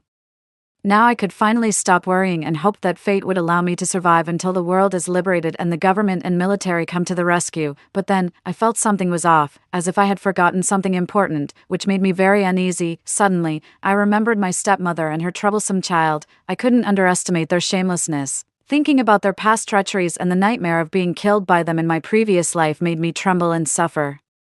After a while, I got over it. I stood up, took a deep breath, and my gaze hardened. I made a phone call. At 1 p.m., I watched the surveillance footage on my phone with a cold smirk. My stepbrother was joyfully throwing sofa cushions all over the place. He kept loudly demanding that I come home to play Ride the Big Horse with him. My father was kneeling on one leg, pampering his beloved son, promising to bring me back tonight. Yes, I had monitored my original home. The process was simple. I have a friend at the telecom company, and they were recently promoting a package that included a home surveillance system for those who had a monthly plan of 128. Although we were friends, we weren't that close. I transferred 10,000 yuan to him, asking him to make a sales visit immediately and to tamper with it so I could also access the surveillance. Given my stepmother's nature, she wouldn't pass up something free that came to her door. My friend was efficient. He set everything up in less than 10 minutes. He also installed a free system for me, positioned just above my front door where it wouldn't easily be tampered with. Soon after, my father called. I hung up immediately, just a little longer, and the show would begin. At 3 p.m., I stood by the window, watching the streets outside the community. Suddenly, a howl-like scream of zombies came, and in an instant, a horde of hundreds rushed over from the main city area. I breathed a sigh of relief. Yes, just like in my previous life, but then, everything has changed for me. I hurriedly ran up to the rooftop and tore off the black cloths covering the solar panels and the rainwater collector. Then I locked the door to the rooftop again with a heavy lock. Back home, after thoroughly checking all the doors and windows, I leisurely washed a bowl of fruit and sat on the sofa, eating while watching a drama series. There was no helping it. Although I had a large fridge, I still had some fresh vegetables left outside. As for the fruits that spoil easily, I decided it was best to eat them first. What about after I finish the vegetables and fruits? Don't worry, I have prepared many vitamin pills. Also, my tablet and computer weren't idle. I downloaded tens of thousands of ebooks. Then, as usual, I downloaded classic movies, TV series, variety shows, and highly rated documentaries. Before I knew it, it was already 5 p.m. I began to look up recipes on my tablet, preparing for dinner.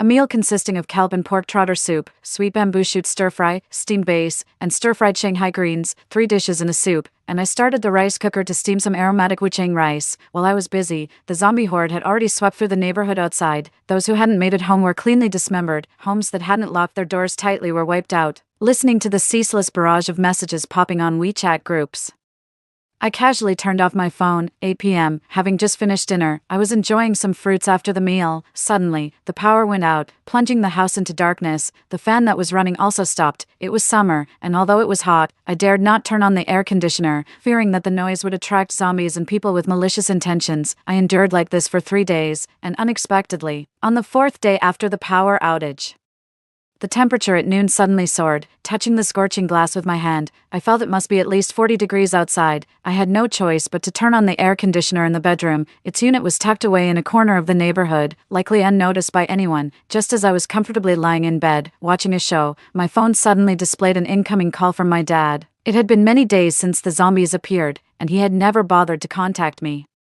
But now he was calling. "Niz, I heard your entire neighborhood is out of power. How do you have electricity?" I felt a sudden chill at his words, a bad prelude. "No, the power's out here too. How could I have electricity? You're still lying. I can hear your air conditioner." His wife's shrill voice came through the phone. "Take a look at this photo. If it weren't for my cousin being downstairs at your building, I wouldn't have known." I opened the photo and saw it was indeed the reinforced iron bars outside my window. "It looks like you were really prepared, reinforcing the doors and windows, and you're using solar power, aren't you? Our neighborhood hasn't lost power yet, but I guess it will soon. Stop beating around the bush. Get ready, we're coming over tonight in the dark." Before she could finish her command, I hung up the phone. I blocked her and her phone number. Along with her WeChat, I let out a long sigh of relief. Although they now knew, my doors and windows were reinforced, and they couldn't get in. Even if they knew I had plenty of food, with zombies everywhere, they wouldn't dare to gather in large numbers, as long as there weren't many of them, the kind that could breach walls. I wasn't worried. I switched on the surveillance footage. I saw my father and his wife cursing vehemently. "This little wretch, I always said she couldn't be trusted." Look at her, not only did she know about this in advance and not tell us, she doesn't even want to call us over, she deserves to die. His wife's face was distorted with rage, as if she could devour me. Damn it, had I known it would come to this, I would have strangled her when she was a child. It was only a moment of weakness, agreeing to her mother to take care of her. You're an idiot, she's not even your own child. Should have just drugged her and killed her back then, right? Kill her. The child thought it was fun and echoed his mother's words immediately. What? I'm not his biological child. That explains everything I've endured over the years. I used to think I was just unlucky. Having a stepmother meant having a stepfather, but it turns out I'm not their real child. I held back the tears that were about to flow, took a deep breath, originally, out of respect that he is my biological father. I was prepared to save him in this apocalypse, but now, the substantial savings and the house worth millions that my mother left me are enough to repay all his debts. I don't owe him anything. Helping him in the apocalypse would be a favor. Not helping would be reasonable. I became resolute, looking at my phone again. The screen on the other side had gone black. It seems their area also had a power outage. Then my phone rang again. It was an unknown number. Girl, it's your dad. We've run out of food at home. You can't just leave us to die, he said. Then started sobbing. Well, let's see how this wolf in sheep's clothing performs. You still remember when you were 3 years old, you had a high fever that wouldn't go away, and I was with you in the hospital for 7 days and nights until you were well, he continued. Nice try. As if I don't remember, I was precocious, remembering things from the age of 3. I remember that year he left me at a private clinic in our community and just ignored me, luckily. The doctor there was a former neighbor of my mom. They were close, she felt sorry for me, she sighed a lot. That's how I was cared for by that doctor for 7 days and nights. It wasn't until I got better that he was notified to take me home. Later I found out that my mom had left money there for my medical expenses before she died. Thinking of my mom made me sad. Let's not talk about the past, think about all the food, clothes, and other expenses over the years, all paid by me. You can't be ungrateful, he added. Really, he talks as if he didn't spend all the child support money my mom left. He even wanted me to drop out after elementary school. I had to beg, cry, and collect scrap to afford middle school. All those years, how could I face my schoolmates? A girl always called a scavenger. Didn't I deserve to be seen differently by my peers? Didn't I have boys I liked? And he still has the nerve to bring this up. Girl, our power just went out too. And the phone is about to die. I know you must have stocked up on a lot. You need to help out at home. I bit my lip, suppressing the hatred in my heart. I've been feeling a bit suffocated recently, and now I remember the good things you did for me when I was young. I'll send you some food. As for electricity, I have a backup outdoor power source. I said this while trying to hold back my disgust. I decided to use my professional agricultural drone to send them 5 kilograms of rice. I'll also send an 18,000 my outdoor power source. I had bought 8 of them previously. Since I have plenty of supplies, I'll give them some hope first. I'm curious what outrageous things they will do later. Sending the power source is just to keep the surveillance going. This drone, used for spraying pesticides in agriculture, can carry 30 kilograms of goods and has a real-time camera. An outdoor power source weighs 5 kilograms, plus 5 kilograms of rice, only 5 kilograms total. This drone can handle it without any problem. Each drone cost me nearly $20,000. I carefully placed the drone from the window onto the rain shelter below. Then after it took off, I attached the small bags of rice and the outdoor power source. It reached its destination quickly, after the supplies were delivered. The surveillance camera resumed functioning. I saw this family cursing vehemently on the monitor. This little beast. She must have ready-to-eat meals and meat, but she only cares about herself, sending us raw rice. I smirked coldly in front of my phone. Sending you meat? Why don't you ask for the moon? This little bitch. I didn't expect her to be so heartless. We are begging her now. Let's endure it for now. After a few days, when there are fewer zombies, we'll definitely go over. She'll see what's coming. My dad. I know. The man said venomously, in the past. We should have skinned her alive and then directly poisoned her to death. Her mother died from slow poison, and she can't enjoy that anymore. This time, let's just send her straight to meet her dead mother, the malicious woman said fiercely. Right, keeping her alive is just a waste of food. Better she dies sooner rather than later. Boom, my head buzzed. Could it be that my mom was actually poisoned by this despicable couple? My heart ached, and I could no longer hold back my tears. This despicable couple, I swear you will not die a peaceful death. I can't wait any longer. I must act today. I unblocked the bratty kid's phone number from the blacklist. Hey little brother, have you eaten? Eat what? You heartless person. How can I eat raw rice? This damn brat. Sister is sorry. I apologize to you, but there's nothing I can do. The drone can't carry more. However, I have all sorts of steaks, chicken legs, and plenty of canned fruit here, also.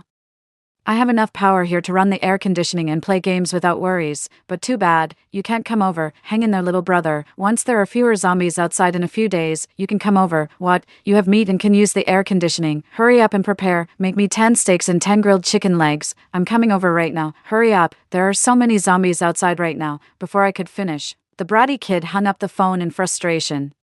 I immediately turned on my phone's surveillance. I saw the bratty kid throwing a tantrum desperately. He was crying and rolling on the ground so much that his eyes turned white, and his parents were so anxious they knelt beside him begging him to calm down, but he refused to wait and insisted on coming over now. Finally, after discussing, his parents decided to wait until night when the zombies rested to sneak over at 8 p.m. through the surveillance.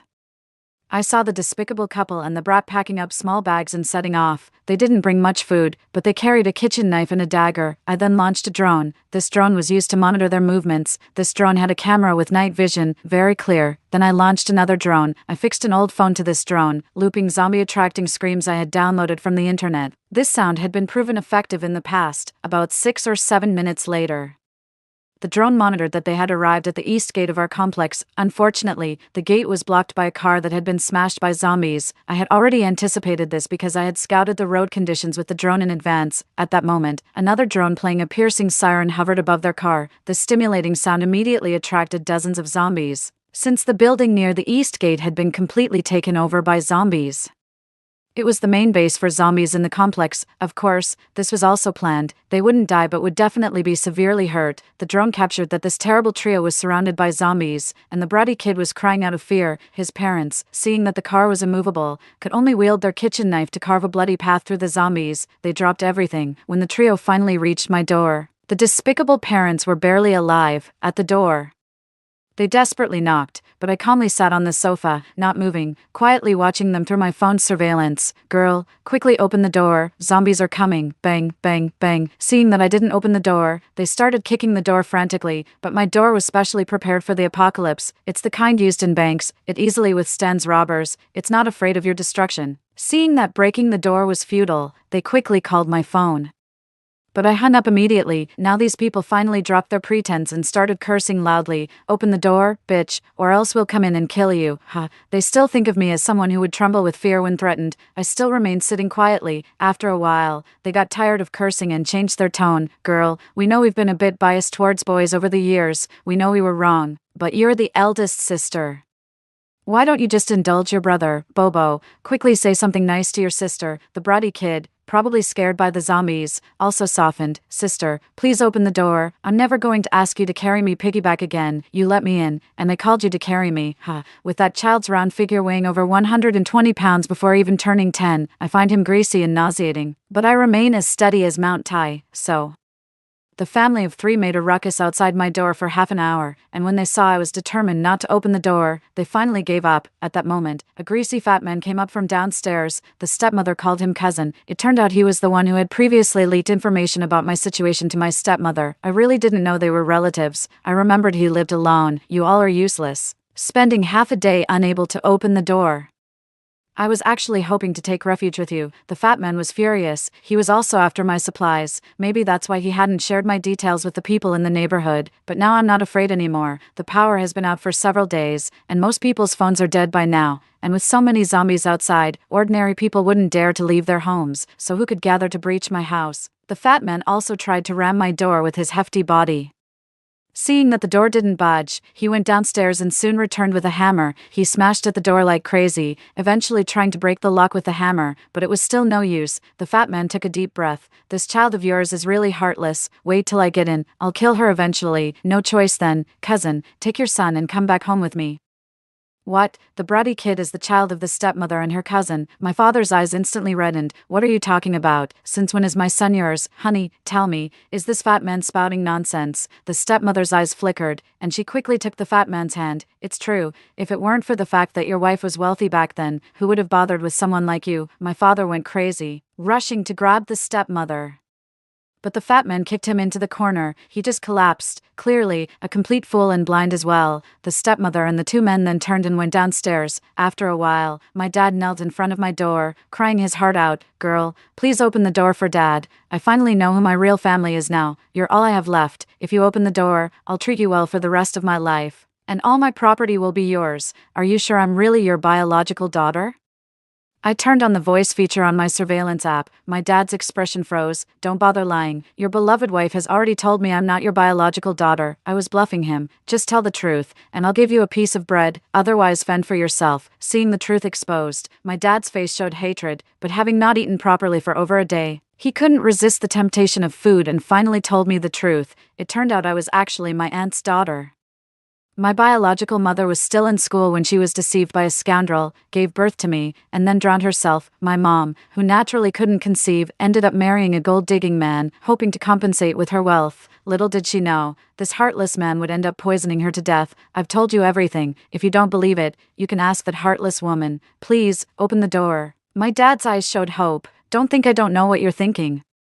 Still hoping to push your way in when I open the door. Forget it. The bag of bread is in the electric meter box across your wall. Just take it yourself. My dad's face changed drastically. It seems I guessed right. I had prepared beforehand, never expecting it would actually be necessary. He quickly pulled out the bread from the meter box and devoured it greedily, still looking unsatisfied after finishing. Girl, even though I'm not your real dad, have you forgotten all the years I took care of you? I'm not asking for much. Just give me some food every day, and I'll find a place to hide. What do you think? He again showed a pitiful face. Seeing this, my heart softened. Thinking of the man I had called dad for so many years, my hand involuntarily moved towards the door handle, but recalling how ruthlessly he had beaten me in my previous life, even delivering me to the zombies which led to my death, I hardened my heart. You don't think that vile woman didn't tell me how my mom really died, do you? You're all vile women, you all deserve to die. Seeing that I had shattered his last hope, he gave up completely. Just wait, you little wretch, I'll get in and kill you one day. After saying that, he went downstairs. Because I had seen through my drone that several zombies had entered our building after their ruckus, he felt it too. I had been monitoring the entrance of our building through a drone. Half an hour later, he sneaked out, apparently thinking he was incredibly lucky. Another half hour passed, and he was back at the door. This time he came armed with a few bricks and an iron rod. Girl, you better think this through. I've come with tools this time. If you let me in now, we're still father and daughter. If I have to break in myself, you're dead. Heh, if you're so confident, start by breaking in yourself. Why bother with sweet talk? Drop your act. It's clumsy and deceitful. What a waste. It's no wonder your wife cheated on you. Raising someone else's beloved son for so many years must feel great. Seeing that he was determined to kill me, I let go of all my reservations and mocked him fiercely. It felt good to vent years of frustration. You wretch, I'll kill you. While cursing, he began to attack wildly with the bricks and iron rod, though I had a sturdier door inside. The noise was unbearable, fearing it would go on too long. I immediately used my phone to control the drone from the stairwell window, emitting a high-pitched scream that attracted zombies. Soon, zombies continuously poured into our building's hallway. By the time he realized, it was too late. He was quickly surrounded by the approaching zombies. The scream stopped not long after. The zombies dragged him outside the building. An arm and a leg were swiftly torn off by other zombies. Zombies need energy too, and they favor fresh flesh the most. After about a week or so, I spent my days eating, sleeping, lying flat playing with my phone and tablet, truly enjoying life. One day, cries sounded again outside my door. It turned out to be the fat man, his stepmother, and their unruly child knocking again. This time, the bratty kid took the lead. Sister, please, open the door. I'm starving. I was foolish before. Please forgive me. Remember, I've called you sister for so many years. At that moment, the stepmother knelt down suddenly. Girl, please have mercy on us. I was worse than pigs and dogs before. I shouldn't have treated you that way. I deserve to die. But your brother is still young. You can't let him starve to death. She slapped herself while pleading. I stayed silent, watching her act. After she slapped herself for a while and saw that I made no move, she awkwardly lowered her hand. You two are also damn useless. Hey girl inside, if you don't give us something to eat, I'm going to kill this little bastard today. What? Isn't he your own son? You're using your own son to threaten me, someone who isn't even related to him by blood. Has your brain been infected by the zombie virus? Previously, he was very protective of the bratty kid, but it seems the hunger has really gotten to him. Is this what they call extreme desperation? Flora, please, for the sake of him being a child, give us some food. We really have no other choice. He's still young. And after all, you've lived together for so many years. Even if you were a dog, you'd have feelings for him. At this, the bratty kid quickly knelt down and kowtowed to the camera. Sister, please, give us some food. If you don't, he might really do something terrible. Please save me. Suddenly, a sharp pain shot through my head, recalling the agony and humiliation of being hacked at with a knife and doused with urine by them in a previous life. It was like a terrible nightmare. Etched deep in my memory, I shook my head, hardening my heart. Stop dreaming, don't think you can trick me with sweet words. If I open the door, would you not come in? If you come in, would I still have a way to live? So, please go away, and don't bother me for food anymore? The man glared at me hatefully and kicked the bratty kid, who slammed into the wall, blood streaming from his forehead. Ah, his father, he's your own son. Have you gone mad? The stepmother quickly shielded the bratty kid. After all those years you were so promiscuous, who knows if this child is even mine? Girl inside, if you don't come out with some food, I won't be nice to them anymore, he said, revealing a ruthless expression. Seeing that the fat man wasn't bluffing, the stepmother immediately knelt down and kept kowtowing. Girl, I beg you, please send us some food. From now on, I'll do whatever you ask, even die if you want, then just go die and repay my mother with your life. I replied through the camera, realizing I definitely wouldn't give them food. The stepmother broke down and started banging her head against the door. You can't do this to me, please, it was your father who did it. It has nothing to do with me. I stopped engaging with them. I flew the drone right outside the corridor window and started to attract the zombies. The fat man realized that I was never going to give them any food. I simply grabbed one person and carried them downstairs, regardless of how much my stepmother and the troublesome kid struggled. It was futile. He was clearly using them to lure the zombies so he could search for food elsewhere. The next day, I discovered 2 more bodies beneath the building. It seemed that the mother and son had both been torn apart by zombies. The fat man came back, apparently desperate with hunger. Over the past few days, I had gathered a lot of tools, hammers, nails, chisels, a big sledgehammer. He began to forcefully break in. Meanwhile, I was cracking sunflower seeds, watching his progress on the monitor. Half an hour later, he sighed in relief, having finally managed to open the exterior security door, but then he found another door inside. It was a bleak, thick, heavy alloy door. Despite using every trick in the book, he couldn't even budge it. It was a joke, really. This was a bank-grade door, designed to stop petty thieves like him. Realizing he couldn't break through, he started to cry. He knelt down and begged, "Little girl, please have mercy. I'm starving. You hated your stepmother and brother, right? They're both dead. I was just avenging you, you beast. You even got your own son killed. If I open the door, would I still live?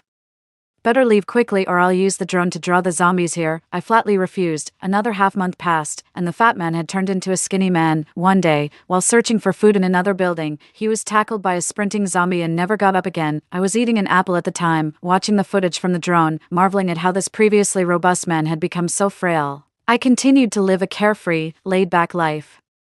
Most of the neighborhood had been overrun by zombies. Several months later, the zombies began to attack each other, and their numbers dwindled. Gradually, signs of life began to reappear in the city. Half a year later, almost a year since the zombie outbreak, a group of medics protected by the military began to go from district to district, vaccinating the survivors.